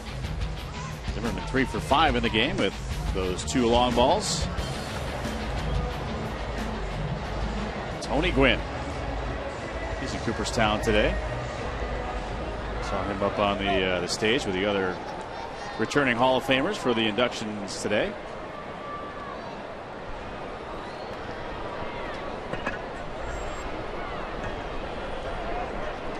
Two-two ball game, and Alexi Amarista will lead off. 1 for 2, double, and a run scored. By the way, the Nationals, after that win over the Braves, now lead Atlanta by 3.5 in the National League East. They mean business, those Nats. I'll tell you, as a baseball fan, if your team's not in it, or is trying to get back in it, this is the case with the Padres here. Fun to see the Nationals and the Pirates, teams you don't see that often, toward the top. As Gonzalez will make the catch for out number 1. After our game on Fox Sports San Diego, join Tom Brokaw for Boys in the Hall, the personal stories of some of baseball's greatest legends. This week it'll be Buck O'Neil. Boys in the Hall after the game, presented by Subway Restaurants, where winners eat.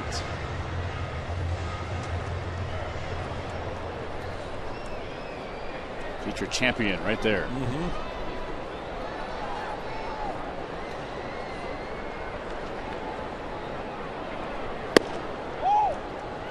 I mentioned those standings in the National League East. With the Nationals out in front by 3.5 games over the Braves, 8 over the Mets, 11.5 over the Marlins, and how about that, 14 over the Philadelphia Phillies.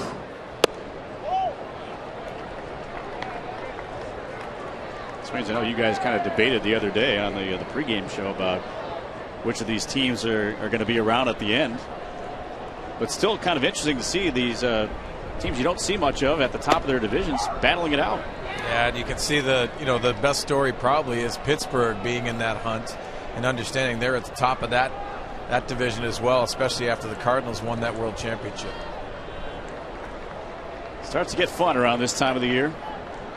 Trade deadline approaching. In fact, for the Buccos in Pittsburgh, correct me if I'm wrong, guys, but the last winning season was 20 years ago, 1992. 1992. And they have yet to have a 500 or above season for the Pittsburgh Pirates. Winners today, 3-0 over the Marlins. So now they're 54-40 in the Steel City.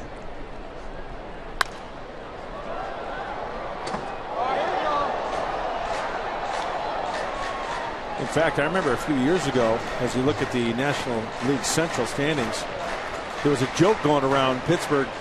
Welcome to Pittsburgh, City of Champions, and the Pittsburgh Pirates. Tough crowd. Remember the Pens won and the Steelers were winning? Right. Go Steelers and take the Pirates with you.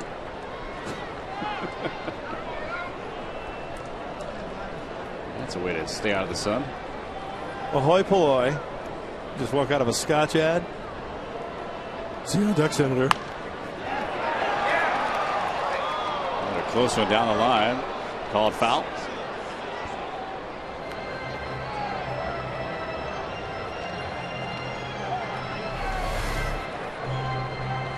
What do you think about this one?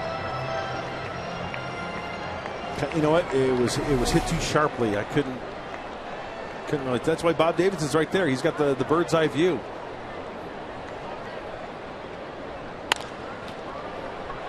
That one came up for LeMahieu, and he'll throw out Forsythe. 2 away in the 5th.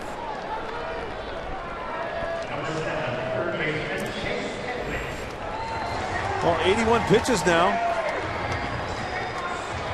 and no action. Hey, where's the bullpen? 6 over the limit. Yeah. Well, now remember, we talked about the other day. No way, they'll go 80, 85, but no way over 90. Okay. Could be the last inning. So if Friedrich seals the deal here in this inning, then you'll probably see some action in that pen. And Headley on the first pitch popped it up. Colvin in and making the grab. 1, 2, 3. Go the Padres here in the 5th. We're through 5 and still tied at 2.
Cabrera taking out Pacheco right there to score the tying run. That happened in the bottom of the 4th inning at our Sunday salute to the military.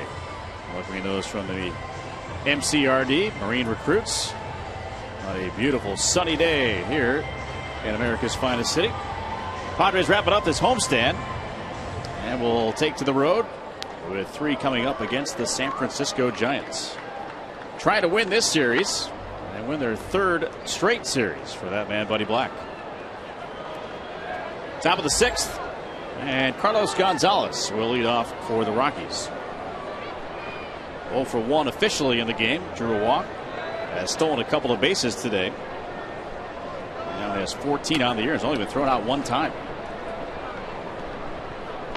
Solendorf has certainly found a groove. He has struck out 6 and has set down the last 8 in a row since that walk to Gonzalez.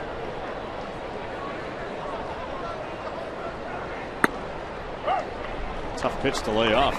Good location. Evens the count at 1 ball, 1 strike.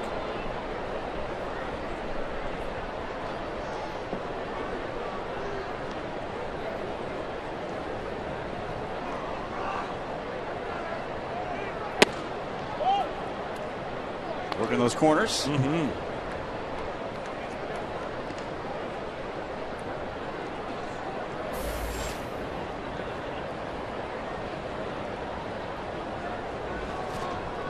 Adam Ottavino getting hot down there in that Rocky bullpen. 3-1.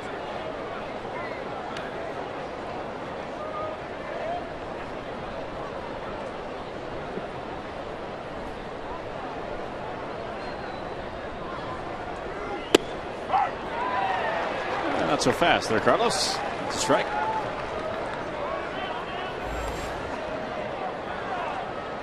Pretty efficient, all things considered. Yeah, not bad. The next toss for Ollendorf will be number 80. Really doing a good job keeping that ball down.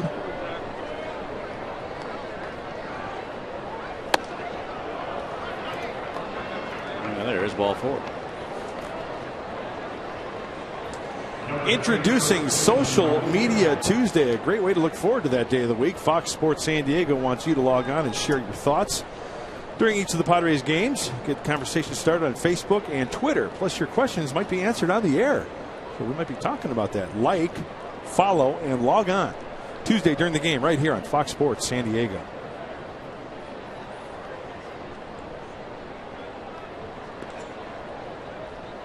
Always a lesson to be learned in the stands. I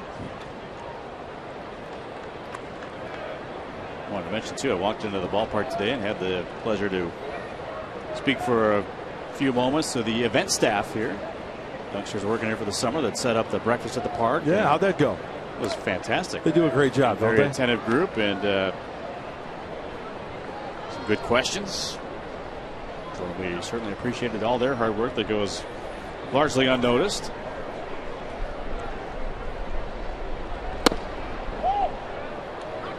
Close pitch.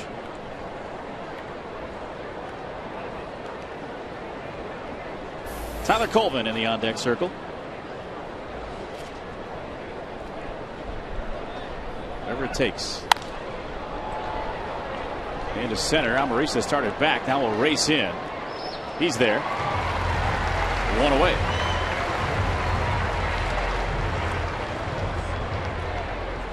We've talked this afternoon about Ollendorf throwing the 2-seam fastball into the righties and sliders away. Well, this one he wanted to get in, but you could see on contact, Kadire had a fat pitch to offer at. Fat pitch, yes, maybe up a little bit too much. Sometimes when you hang a pitch, it can work to your advantage. He just couldn't get the top hand on top of that one, hence the easy fly ball, can o' corn to center field. Niblets. Niblets.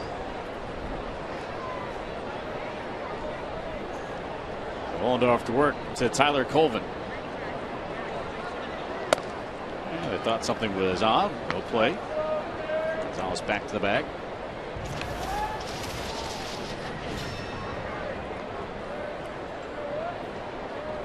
Tyler Colvin has grounded into 3 double plays this year. The leader in that category is Michael Kadire with 11.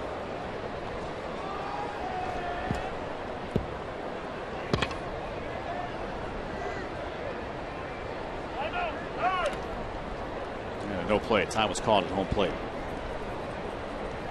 Dale Fair is loosening for the Padres in their bullpen. He is the only guy that didn't get into the game last night out of the bullpen.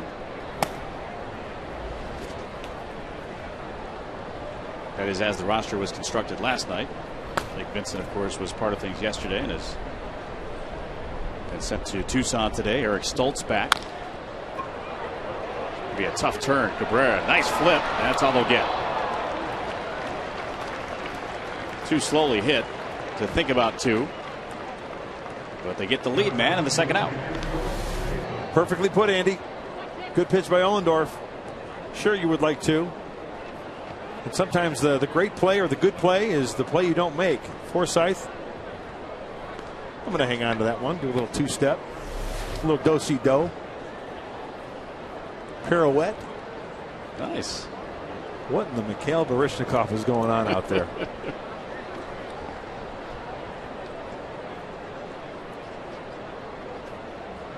Here's Pacheco.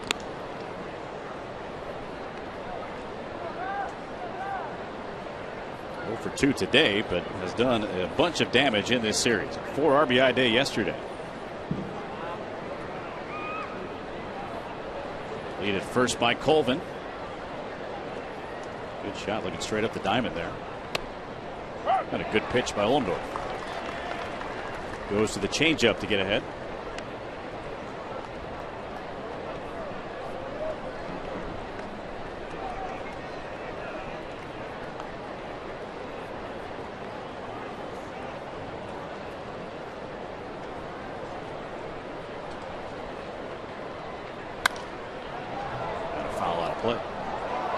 Andy, has anybody done any research to find out whether Dr. Freddie Pacheco, the fight doctor, is related to Jordan, as that guy is going home with a foul ball, put a shirt on, and enjoying a big league ball game?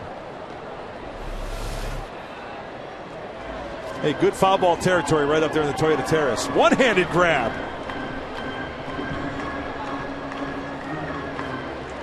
I haven't found out if Pacheco is related to the fight doctor.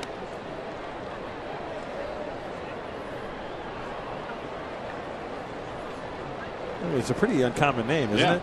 Yeah. Let's see what it says in the yearbook here, Jim. I looked it over and come on, dude. I looked it over and it didn't say anything about that.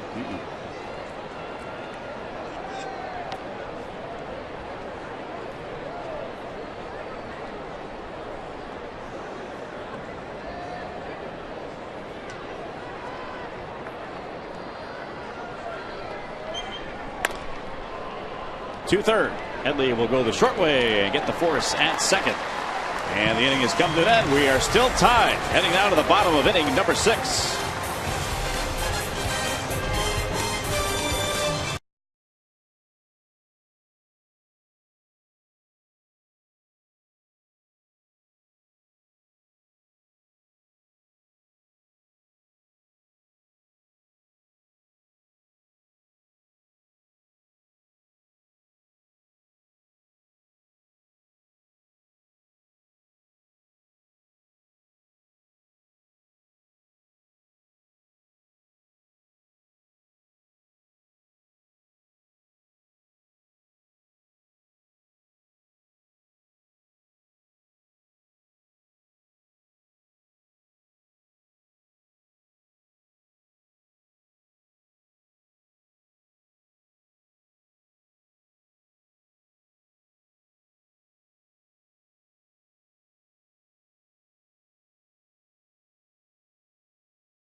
Though I was as open as I could about what this organization does right and how important that was to me as a player. And I think that's something that I stress, that playing the game and competing on the field is what I do. Off the field, things that are done by an organization that help a player, I feel are just as important. And here in San Diego, they do them. Carlos Quentin in the fold, signing a contract extension before the game today. And he will lead off for the Padres here in this 6th inning of a 2-2 ball game. Yeah, I think it's a great point that he makes during the press conference about the commitment of an organization and where they're headed, and he wants to be a part of it. We're glad to see that for Carlos Quentin. So Adam Ottavino on the slab now for the Rockies. 5 solid innings from Christian Friedrich. 2 runs, 3 hits.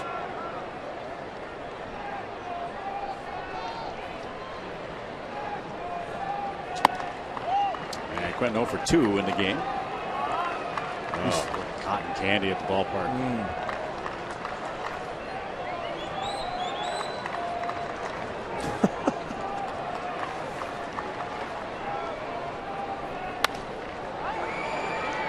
Popped up, foul ground. To Dyer over into stands. Will make the catch and lean over the railing, and he held on. Tough play. Michael Kadire, but he made it look easy. Well, that wall will creep up on you. You're concentrating on that baseball, and all of a sudden, it's like getting undercut, going up for for a rebound. Legs come right out from under you. And luckily, it's not that deep on the other side of that, and he braces himself with his 2 arms there. Now, that could have been nasty. Keep thinking about that play from Brett Laurie in the Yankee Stadium over that third base railing, and the photographer's well. That there was nothing there to break the fall. He went all the way down and banged his leg against the concrete, trying to make that catch.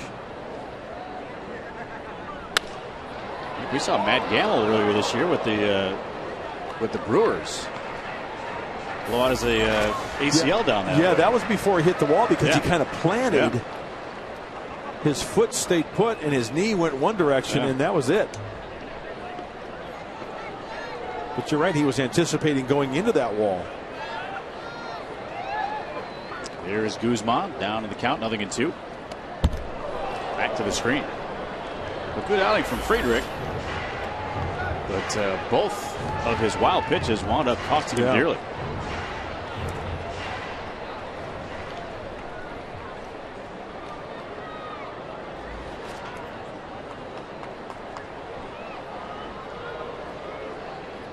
One and 2 the count.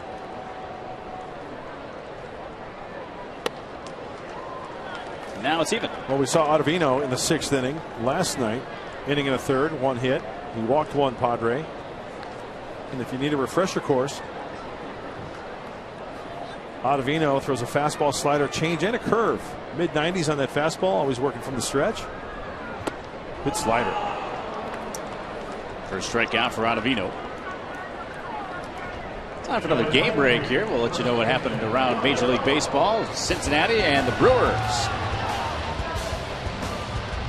And a 2-1 win for the Cincinnati Reds. Johnny Cueto, 9 strikeouts in 7 innings. Gave up one earned run. As the Cincinnati Reds keeping pace in the Central with the Pirates, who won again today. Former club of this guy right here, Yonder Alonso.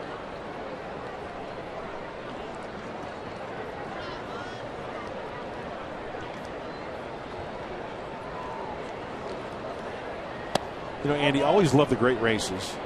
I mean, it's baseball, right? But it'd be hard to argue that. Was there a better race than last year? I mean, throughout baseball. Oh, and the final day. Oh, how about the last day of the season? Unbelievable. What an unbelievable 24 hours. You had the Braves folding. You had the Red Sox folding. You had the Orioles beating the Red Sox to leave the door open there for the Tampa Rays. They get a home run to tie it, and then Longoria a homer to win it. The Cardinals sweat it out with the Braves losing. They won at Houston 7-0 that day before, or that earlier that day, that is. Jam shot, slow roller. And Alonso is retired. The Padres go in order here in the 6th after 6. We're tied at 2.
Mike Pomeranz with you. Going to talk about a lot in the post-game show, including the play that tied this game. 4th inning, Everett Cabrera making a bid for the plate after a John Baker single impact. Nice job going in by Everett Cabrera, hard into the legs of Jordan Pacheco, jarring that ball loose, tying the game. Well, fortunately, Pacheco seems to be doing okay, and the Rockies have been hurt in the catcher department. We'll have a full breakdown of all that happens in today's game for you in the post-game show. Also, giving the pen a rest. That's been a welcome break for sure for Buddy Black's team. You'll hear from the manager, and we'll take you all around the league for highlights when we see you in the post-game show, guys. All right, we'll look forward to that as Rutledge leading off here against Ross Ollendorf. Part of the topic of discussion, of course, is the bullpen, and Ollendorf going into the 7th inning.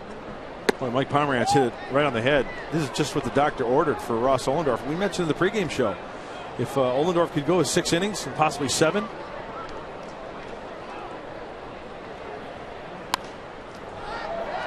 And it also, I mean, it's great for today. But now you have an 11-game road trip coming up. Sure. I mean, it's even more important. You got to get to that off day, right, in Miami that Thursday. Next scheduled off day for the Padres when they're on the road. That's a great shot there. Soft drink, big league ball game, going home with the baseball.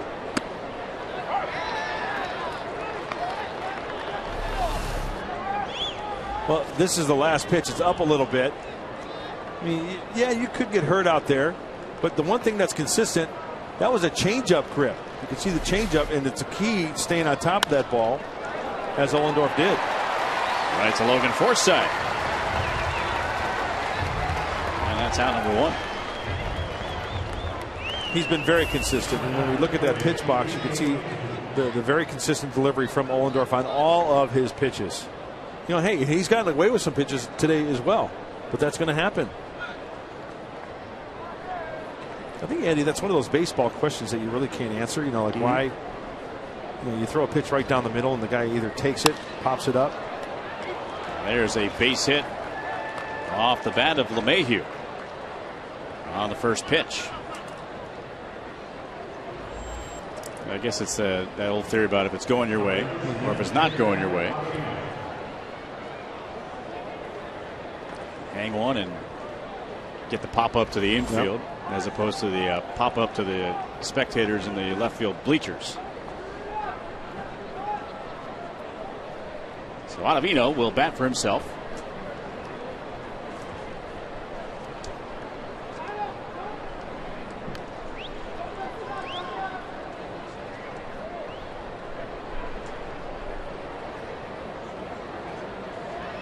So be his second at bat of the year. Well, we saw Dale Thayer up earlier, Andy, and he is hot and ready to go. Standing there with Jimmy Jones, former Padre right-hander, first-round pick back in 1982.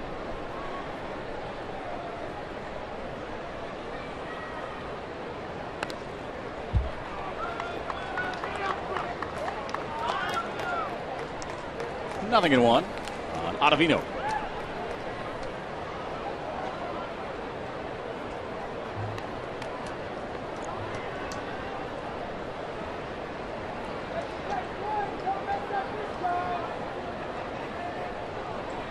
Not yet taking his lead off. Now we'll walk off to a short lead.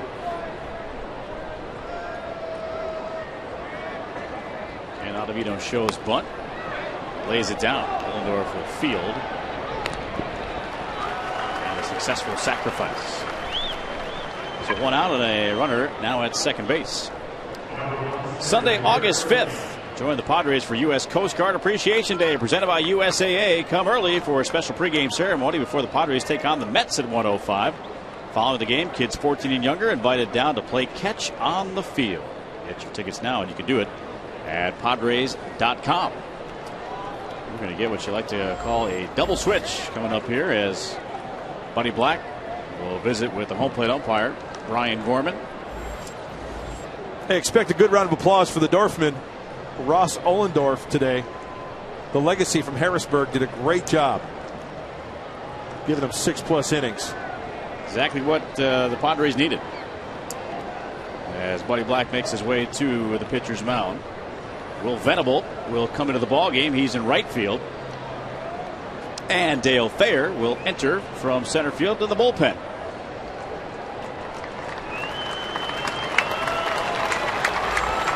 Nice job by Ollendorf. 2-2 in the 7th.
Highlight, Ross Ollendorf doing the job here for the Padres so far today. Well, he had the two-seamer working in to the right-handed hitters. He got Michael Kadire on the slider, working up in the zone, working down in the zone. Good movement, resulting in some strikeouts.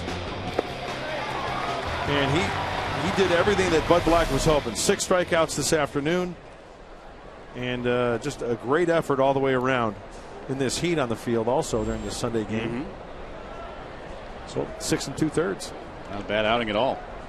Let's see if Dale Thayer can shut the door here. Again, mentioned the only guy that didn't get into the game last night.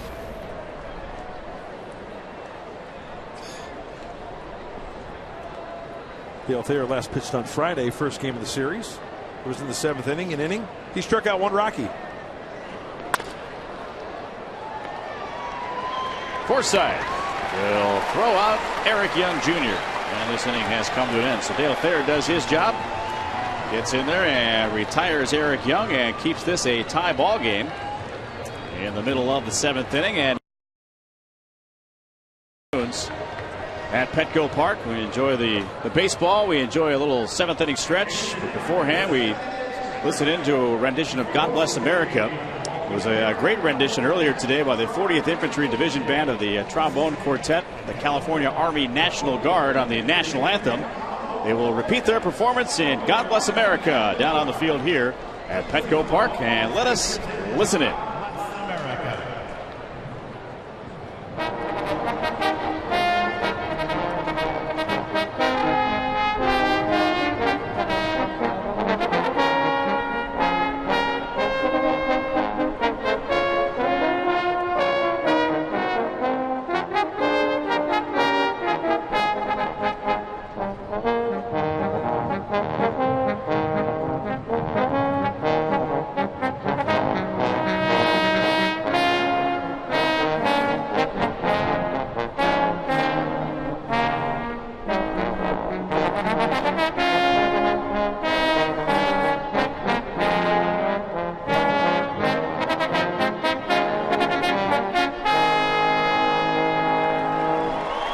The 40th Infantry Division Band Trombone Quartet.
San Diego Bay right there. And a 2-2 ball game here inside Petco Park as we go to the bottom of the seventh, and Everett Cabrera will lead off. Hope you're enjoying your Sunday afternoon wherever you might be watching us today. All right, time to put up a crooked number. Let's do it. I'm all for it. I will not stand in the way. Let's get some rally shillelaghs out this inning.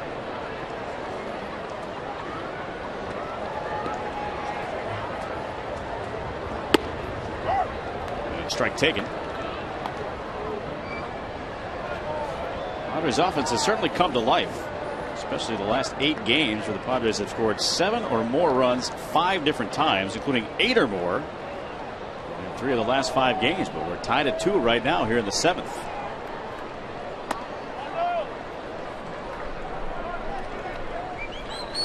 First 2 games have not really seemed like Petco Park type of games.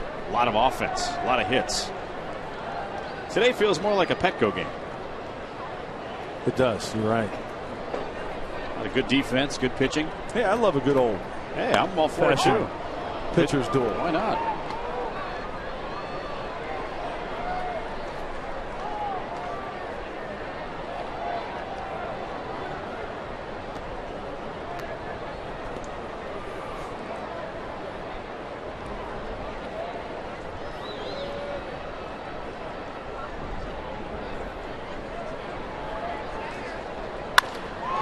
Solid contact and a base hit.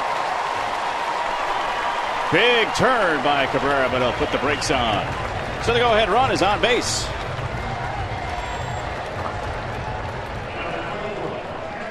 Well, we invite you to join us. Our next ball game will come to you from San Francisco. That will be tomorrow, Padres and the Giants. Begin our coverage with Padres Live pregame at 6:30. Then the ball game a little after 7 in the city by the bay. Padres and the Giants tomorrow. And Jim Tracy has come out of the dugout and is going to make a pitching change. Wants to bring in a left-hander to face the catcher John Baker. Matt Reynolds will come in. Tell you more about him in just a moment. 2-2 game.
On to Fox Sports Game Connect, the ultimate online experience for fans. Take part in the most interactive forum during Padre games. Stats, trends, exclusive analysis, and live Twitter feeds. Plus, you can share your thoughts with the game broadcast. Fox Sports Game Connect, now available on foxsportssandiego.com. So Jim Tracy, seeing that the Padres have 2 straight left-handers coming up, goes to his bullpen and gets a lefty. And recently, Matt Reynolds, the lefty out of the bullpen for the Rockies, has been thrown extremely well. Lefties are 3 for the last 17. And those 3 hits have all been singles. So, lefty against lefty here. John Baker trying to create some action here with the runner on first. Was having a discussion with Glenn Hoffman while the pitching change was going on. Got out asked to bunt a lot. But when you're in the number 8 spot in the batting order in the National League, you might expect to do that every once in a while. They put the ball in play, create some action on the infield. They might throw it away. You might get Everett Cabrera over to third base. Good eye there. Mentioned the 2 straight left-handers. That's the second of the 2. Actually, think about it, 3 straight because Amarista is after Venable.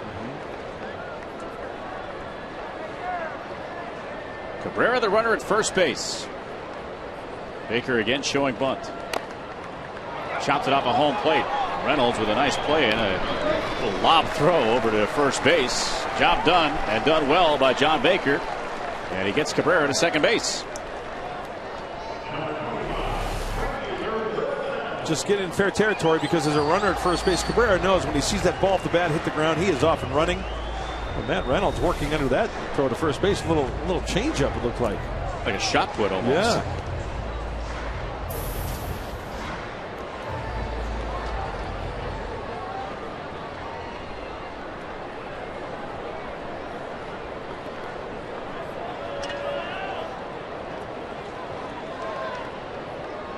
So Venable batting for the first time.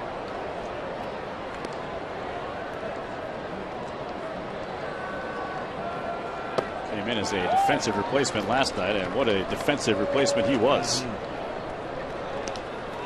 A diving catch across the line and foul ground. Actually, it was called fair, giving the Padres a chance in the 11th, ultimately falling in 12 yesterday to these Rockies.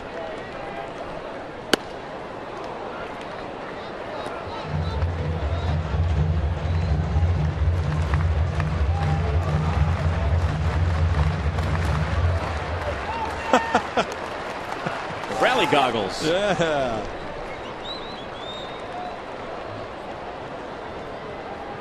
That's a future band right there. Yeah.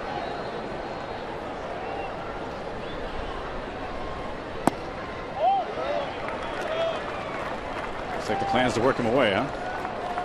Yeah, it looks that way. Breaking balls away, fastballs away. That's the way the outfield is playing, especially in left field. Carlos Gonzalez in left. Eric Young on the shortstop side of second base, just a tad. You know, generally, Andrew, you make a good point. Over the course of time, lefties on lefties, they throw them away. Yeah. Is it something to do maybe with that motion coming from second base almost, and it's tougher to keep that front shoulder in? I think it's a comfort thing. Okay. From the pitcher's standpoint.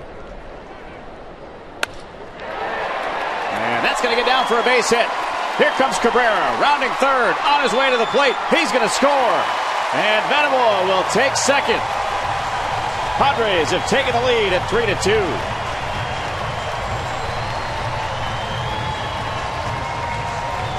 Talk about some clutch hitting by Will Venable, lefty on lefty, staying closed, taking the breaking ball in the outside corner and dumping it into right field, and then the race is on. You know that Glenn Hoffman is going to send his guy Cabrera.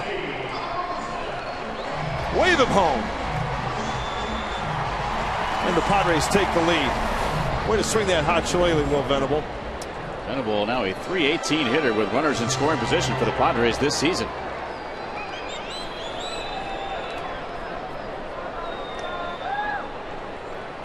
So here's Amarista.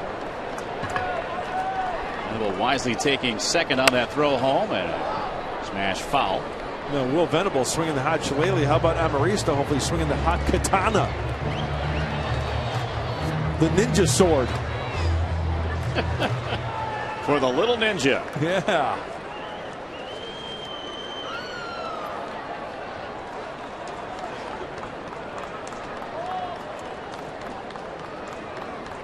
Reynolds a bluff move at second base. Venable good speed on the bases as well.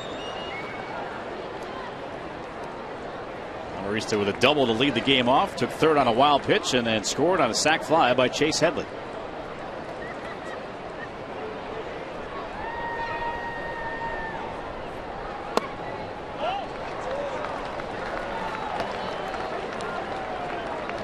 Padres trying to win their third consecutive series. Much better baseball after the All-Star break. Cabrera, a well-deserved refreshing drink after scoring for the second time today. You know, the creators of Teenage Mutant Ninja Turtles, they might have to make another movie. Add Alexi to Donatello, Michelangelo, Raphael, and Leonardo. You got to add Alexi in there like possibly. I like that. We had General Manager Josh Burns up here talking earlier about the Carlos Quentin extension today, talking about Amarista as well. The trade that is so far working out very well for both the Padres and the Angels. It's going to get the man to third as Amarista will be thrown out at first base. Now Venable 90 feet from home plate. But he said that the Padre hitters were getting a little too patient at the plate, and Amarista not bashful at the plate at all, swinging the bat. Well, Jim Tracy wanted Reynolds in for the three left-handers, and he will go to the bullpen yet again, bringing in his fourth pitcher of the day. It will be the former Padre Mike Ekstrom, who we saw in Game 1 of this series. So Reynolds will depart. Buddy Black will take notes and knows Mike Ekstrom pretty well from his days here in San Diego. Yeah, we got word before the ball game that Matt Belisle is probably on the shelf today because he's been used quite a bit lately. So Buddy's scratching off the players coming into the ball game. As we look at manager Bud Black, a happy guy knowing that his left fielder Carlos Quentin's in the fold for 3 years. I think it's great for the Padres. I think it's great for the city. I think it's great for Carlos. It's great on a number of levels for Padre baseball. So I'm excited for Carlos and the club. So manager Bud Black, knowing that he can write that name in the cleanup spot for a few years down the line. It was interesting kind of recapping if you missed our conversation with General Manager Josh Burns earlier today. Joined us in the third inning. And I really liked what he said about the fact that, you want to build a baseball team. And it's not just a situation sometimes where you get rid of a guy, and it's tough to build when you lose a piece like that. Sure. Oh, a valuable piece, too. You look at all the successful teams throughout Major League Baseball, there's that continuity in, really throughout the lineup. But if you really want to put some punch into your lineup, that 3, 4, 5 hitter. And we talked about 3 through 6 this afternoon in the pregame show. So it just identity. It gives the team identity. It's something that hasn't happened in a short period of time. When Adrian was here, he was that guy in the lineup that pitchers feared. You knew you were going to face him 3 in the lineup each and every day. Right. Well, Carlos Quentin is now that staple for the Padres. And I'm sure the fan base appreciates hearing all the trade rumors that were circling around that Quentin's name was coming up quite a bit. Obviously, he's a good player, and he would bring a lot back. But sometimes he's better off on your club than on someone else's. So here's Logan Forsythe. Chance to add on. Padres have taken a 3-2 lead. Ekstrom's first pitch is high.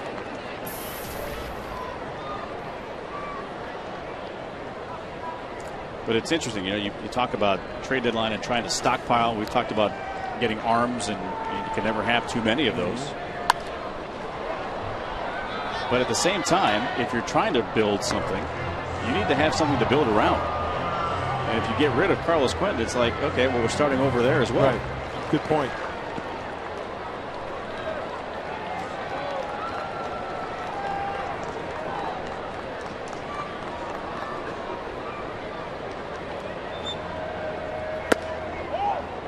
Very close, but outside.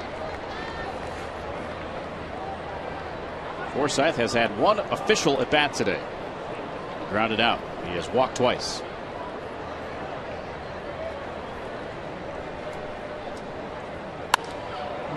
He had a hanger to rip at there. And a nice one-handed grab by that gentleman. Social sparkler in his right hand. Bare-handed grab. Going home with a pelota. A hanging slider. The guy makes a great grab. I love that. The guy behind him didn't have too much confidence in his ability to catch it. He was waiting. He was waiting for the rebound. And now it's full. Yo, bartender, Joe Boone needs a refill. Somebody's got to buy that guy a social sparkler.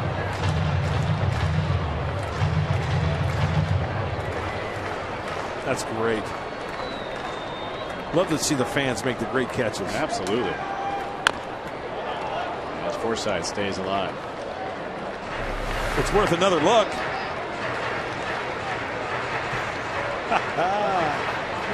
Good form. Look at him right in his hands. His hand in this case.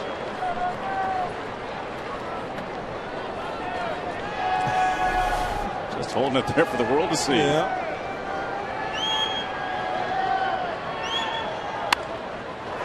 Job here by Forsythe. Hey, this year we've seen a foul ball land into a guy's beer. Right. We've seen a ball in Houston land into the popcorn bucket. Correct. Well, there's nothing like seeing a good old-fashioned bare-handed, one-handed grab. Saw one in a bread bowl, or near the bread bowl with a glove, right?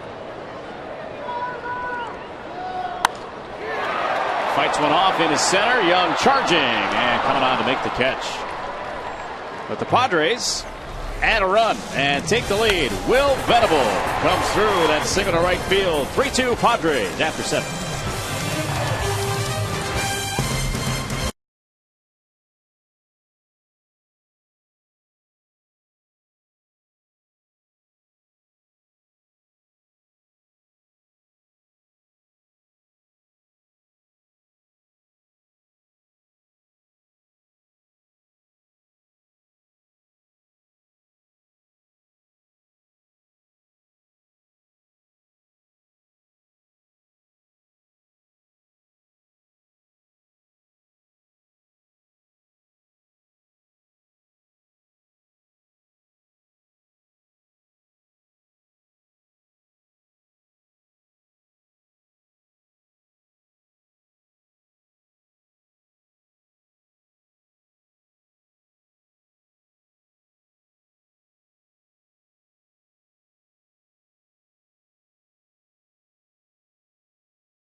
three good ones, and then off to Miami with their pitching staff. Cincinnati, they're leading their division. Three good ball clubs. I know Miami's not, playing as well as they had hoped, but they still got some players. Like I told you guys earlier, the Padres are 20-14 since June 12th. Only three other teams are better than that. Cincinnati, Pittsburgh, and also San Francisco. They obviously face two of those teams on this road trip. Going to be a very important road trip coming up, guys. Absolutely, CS. Thank you very much. And the trip again beginning tomorrow with 3 in San Francisco. They're continuing on the mound, and Scudero leading off here for the Rockies. 3-2 Padres, 8th inning.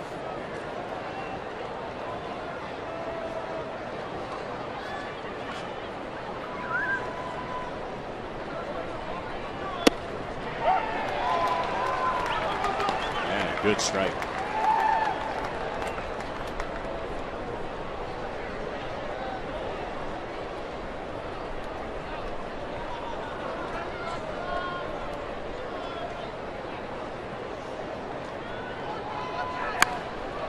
Way out in front.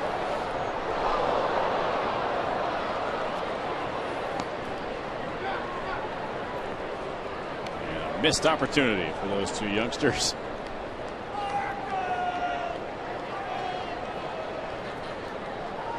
That one kid on the left's upset. Looks like he should have had it maybe. Came up nicely there for Cabrera. Scudero for round number 1. Mentioned that series beginning tomorrow in San Francisco. Let's take a look at the pitching matchups. Clayton Richard against Ryan Vogelsong in game 1. That'll be Monday night. Tuesday night, Edinson Volquez against Madison Bumgarner. On Wednesday, the day game, Jason Marquis against Tim Lincecum, who has that ERA under 6 now. Yeah, this is an interesting set of numbers there for Lincecum. We know that his track record, I mean, he's the type of pitcher where he can just throw a gem at you, right? Yeah. Even though the numbers are what they are. That ERA under 6 now, and then the record at 4-10. He can twirl a gem. And he's done that against the Padres before. Yeah, but don't tell this Padre club that these teams that they're going to be playing against on this road trip are they're going to be scared about these teams. The way they're playing right now, the confidence that they've got, bring them on. They're saying. Carlos Gonzalez into deep left field. Quentin measuring for the wall. He'll reach up. He's got it. Good opposite field power once again by Gonzalez, but Quentin stays right with it and catches it up against the wall. 2 away. Great concentration.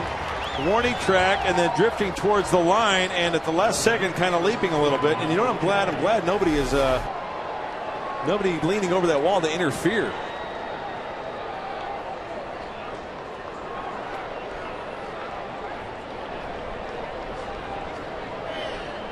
So here is Kadire. And a first pitch swing. Easy one there for Venable. 1, 2, 3 go the Colorado Rockies here in the 8th to the bottom. It's a 3-2 lead for the Padres.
where the healthy pets go. And by Navy Federal Credit Union, serving the Army, Marine Corps, Navy, Air Force, the Department of Defense, and their families. Federally insured by NCUA. Sunday salute to the military here at Petco Park. Looking in from center field. That's a great statue of Bob Hope, right? Entertaining the troops. He used to travel abroad and entertain them. That was awesome. Loves Bob Hope. Oh, that Brooke Shields. He was great. At his golf tournament? Yeah.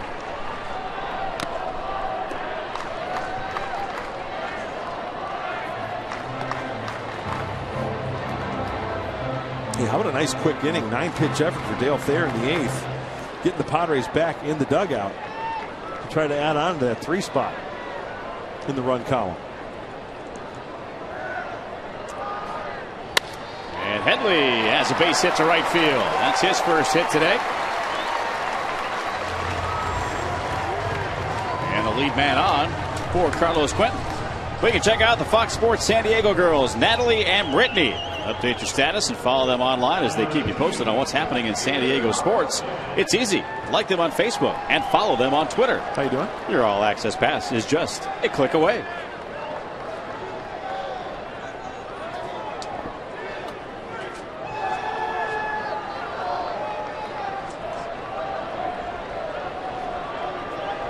So Quentin is 0 for 3.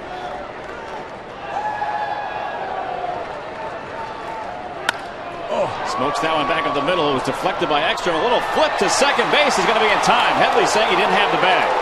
And Buddy Black's going to come out and argue.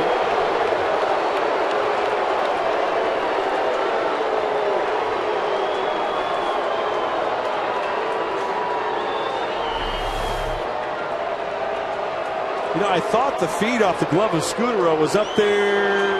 Now, he definitely kicked the bag, but did he have the ball in his glove? I'm talking about Scudero. Close. Very close, huh?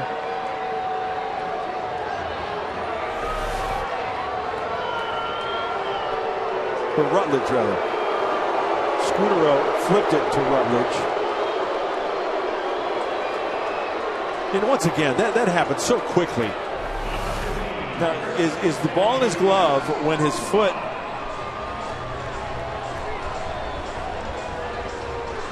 Looks like he got him, huh? I think he got him, yeah. I think it looked bad because he got off that bag so quickly. But you know, you have that neighborhood play, right, which they allow when a guy is sliding in at your feet. So Quentin will be replaced at first base by a pinch runner, Cameron Maben.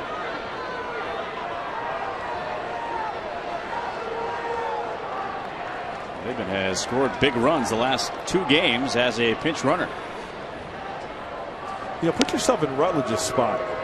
You know, you're covering and you're trying to time that feed. Oh, yeah. Well, all of a sudden that flip has got a little humpy hump in it. Yeah. And you're like, okay, come on. I'm waiting. You've got to stay intact with that bag, in contact with that bag. And judging by the replay, it looked like he just had his toe on that bag as soon as he caught that baseball. And Guzman will take a strike. Houston Street loosening up, getting ready.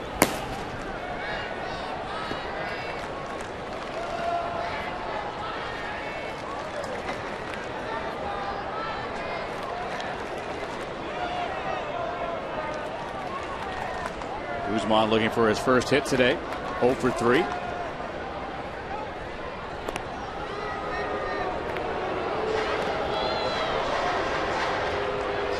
Now still a little restless after that call at second base.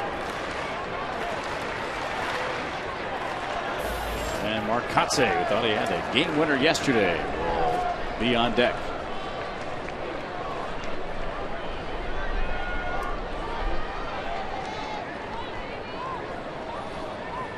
Another throw over.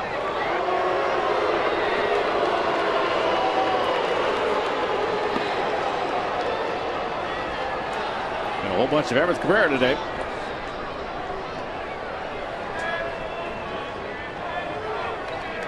Bird's eye view of Buddy Black's look at Cameron Maben leading off at first base.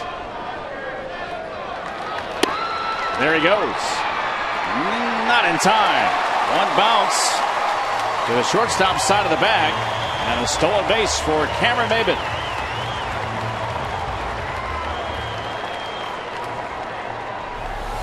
Well, you know he had to be going. Good jump. One short hop on the shortstop side of the bag works to the advantage of Cameron Maben. And with one out, a runner in scoring position. That is stolen base number 19.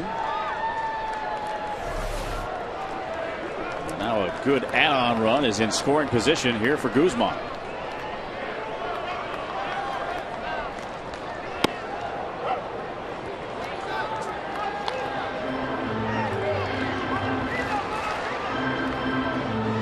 You wondered how long it would be before the Padres started to test Pacheco. I mean, I know he has been a minor league catcher. Most of his minor league career was as a catcher, but only 10 innings in the big leagues last year, and this is his first start this year.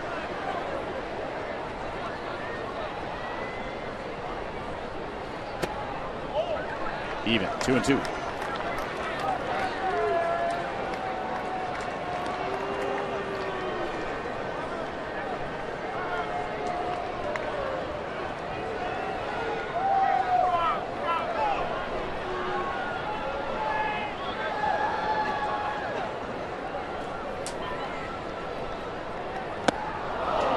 Guzman chases the slider, and that is out number 2. Time now for our Carl's Jr. star of the game. We mentioned a whole bunch of Everett Cabrera. He has scored a couple of big runs in this game. Takes third on that wild pickoff attempt. And a couple of singles to his resume. Hey, cut down on the strikeouts, using the whole field and using that speed on the base paths. You get him in the scoring position, any old kind of a single looks like Everett Cabrera is going to score. We've seen him do that twice today. 2 runs scored for the guy they call ECAB. Well, Jim Tracy making a visit there to Brian Gorman, the home plate umpire. Double switch coming up. As though Andrew Brown is going into the ball game. And we will have a new pitcher coming in. Rex Brothers, the left-hander. As Mark Kotze was introduced as the pinch hitter in the pitcher spot.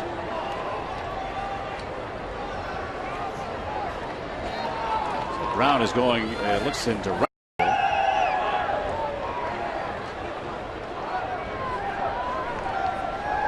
And Tyler Colvin will go in and play first base. He'll move from right.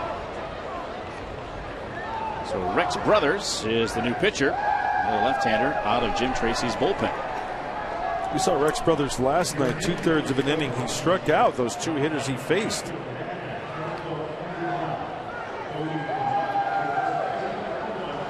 Let's take a look around Major League Baseball. Some highlights of the game break today. Dodgers and the Mets. Matt Traynor, backup catcher, in the 12th inning, delivering for the Dodgers, who go on to score a bunch and win at New York by a final score of 8-3. So Traynor, a happy guy there. The Dodgers get a victory here today.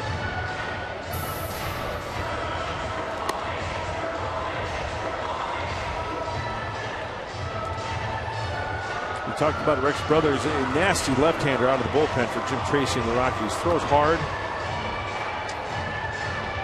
Fastball slider change. Power fastball. Got a little giddy up on it, huh? He does. And it's a hard-breaking slider as well. Just all around tough guy to hit. As you take a look at the NL West standings currently. Tight race. Yep. Giants by a game and a half over the Dodgers. Diamondbacks 6.5 back. Padres 13.5. Colorado 16 out. You know, you look at this here, you know, a lot can happen there between the Diamondbacks and the Padres. 46 wins as opposed to 40 wins. When the Padres get on a hot streak, this big road trip will have a lot to say about that. And you never know what the Diamondbacks are going to do. I like how you said it yesterday. The approach is put a lot of distance between yourself and the Rockies and then concentrate on the team that's ahead of you. Make some noise. Yep. Kotze trying to make some noise here as a pinch hitter. And there goes Maben to third, and he's stolen the base. You got to be really sure you're going to get that bag with 2 outs. Absolutely. You know, chances are Maven's going to score on a Marcotte base hit. We talked about that with Everett Cabrera. And also with the left-handed hitter, you know, the catcher's got the front door open right there. A clean throw to third base. How close was it? It was very close. Foot on the bag. Tag applied on the ankle. Stay on that bag, Cameron Maben. 20th stolen base. That was close. Very, almost too close, you know. Those Cardinal rules: never make the first or third out at third base. You write that one down. You learn something new every day, don't you? Quit patronizing me, will you? 3-0 now on Kotsay.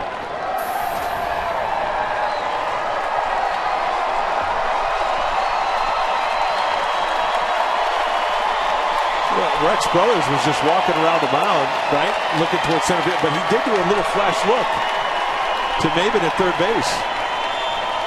Yeah, I think the league did a little studying. Nice strike. And it just kind of goes to show you the amount of work that the coaching staff does. Because there was obviously something they picked up from Kenley Jansen, that he does that kind of thing, and you take advantage of it.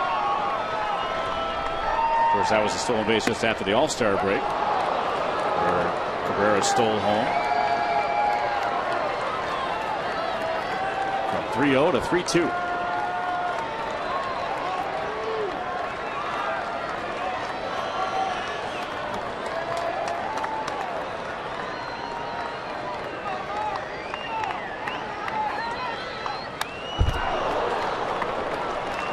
They'll make that decision to swing early.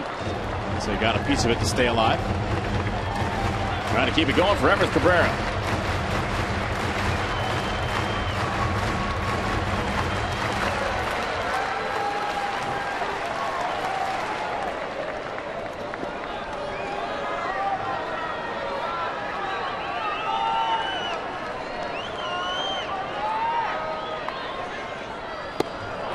And he gets him swinging. And the inning has come to an end. Padres will take a 3-2 lead heading into the top of the ninth.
Just say you never had it so good.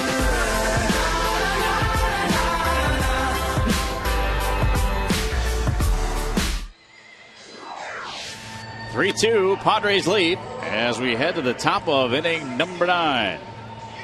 Hall of Famer Tony Gwynn immortalized in statue. As we look at our San Diego County Credit Union factoid of the game during Houston Street's 12 2/3 inning scoreless streak.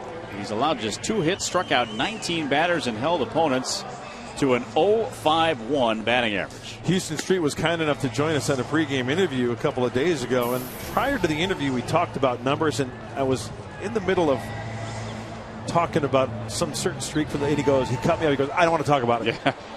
Don't want to talk about it.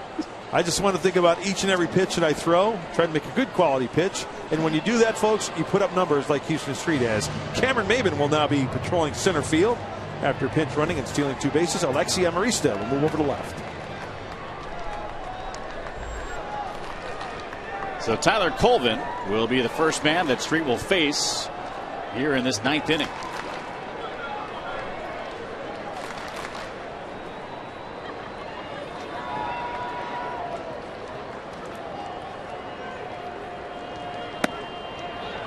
Strike one, the all-important strike one.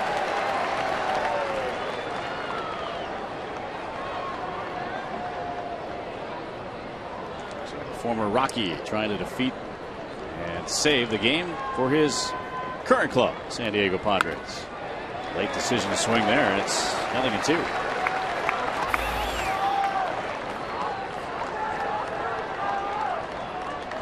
You know, we often talked about pitchers and painting. Yeah. I think Houston Street would fall into the category of Picasso with the way he works that paintbrush. Picasso's a good choice. Very detailed on those outside corners. Very good choice. Thought maybe you're going to go Rembrandt or in that vein, but no, hey, Picasso's good. Monet, yeah. That's the extent of my knowledge, so I'm just going to stop right there.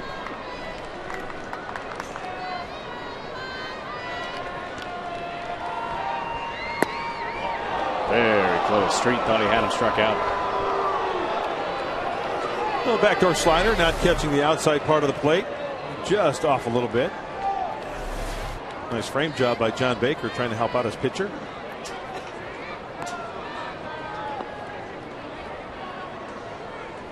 Change up. Got him swinging. One away in the ninth. Hey, Padre fans, stay tuned after the game. You're not going to want to miss Mike Pomerantz and Mark Sweeney at their best. It's Padres Live. We'll have a complete wrap-up of the ball game, including live interviews. Bud Black is going to have his post-game press conference. Padres Live, as always, brought to you by Cox Communications. Right after the game. Where? Right here on Fox Sports San Diego. Yo. Hi, guys. You guys are the best.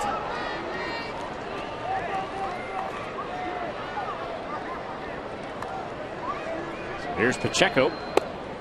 And again, Street gets ahead with strike one. It sounds like a small thing, but strike one is so huge. It puts the hitter on the defensive, right? Now they've got to protect. You certainly don't want to go 0-2. So Houston Street might throw a pitch just off the plate a little bit, and Pacheco might be hacking. Paint, look at that. He's got the number 2 camel hair paintbrush. On the left, great location. And one thing that Houston Street always stresses is maintaining the same type of mechanics. Driving towards that outside part of the plate. Same in line as far as with that foot. You know, I can guarantee you, if you go down to the mound after Houston, you know, it's pretty beat up in the 9th inning when he goes out there because of the pitchers that have been out there. But his landing spot, consistent. His arm slot, consistent.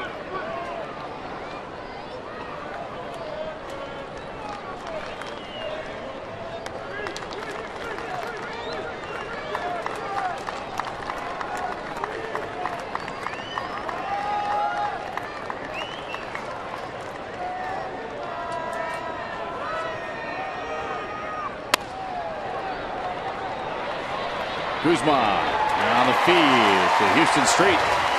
2 away. And this crowd of 25,198 looking forward to a win. And 1 out away.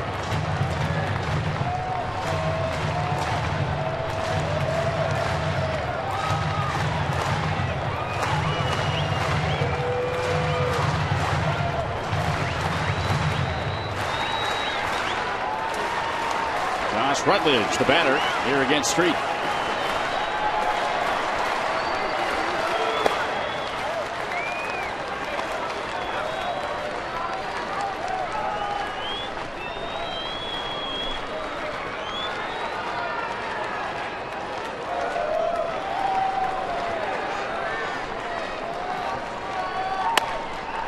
Glove by Street. Nice play there. Underhand flip. And that's the ball game. Houston Street recording a save, and the Padres have defeated the Rockies 3-2 to win this series. How about Houston Street? Like a cat. Like a puma. That's awesome. What a great way to end this ball game and end this series against the Colorado Rockies. Padres in their last 8 series, 6-1-1 and 4-0 in series against the National League West. 3-2 as the Padres win it here. Time to send things over to Mike Pomeranz and find out what is coming up on the postgame show. Mike? A lot to talk about today, guys. Following a nice Padres win, how about the pitching from Ross Ohlendorf giving the bullpen a rest? We're going to have that. We're going to talk about Mr. Cabrera's Day. You'll hear from the manager, Buddy Black, and the Hall of Fame weekend details.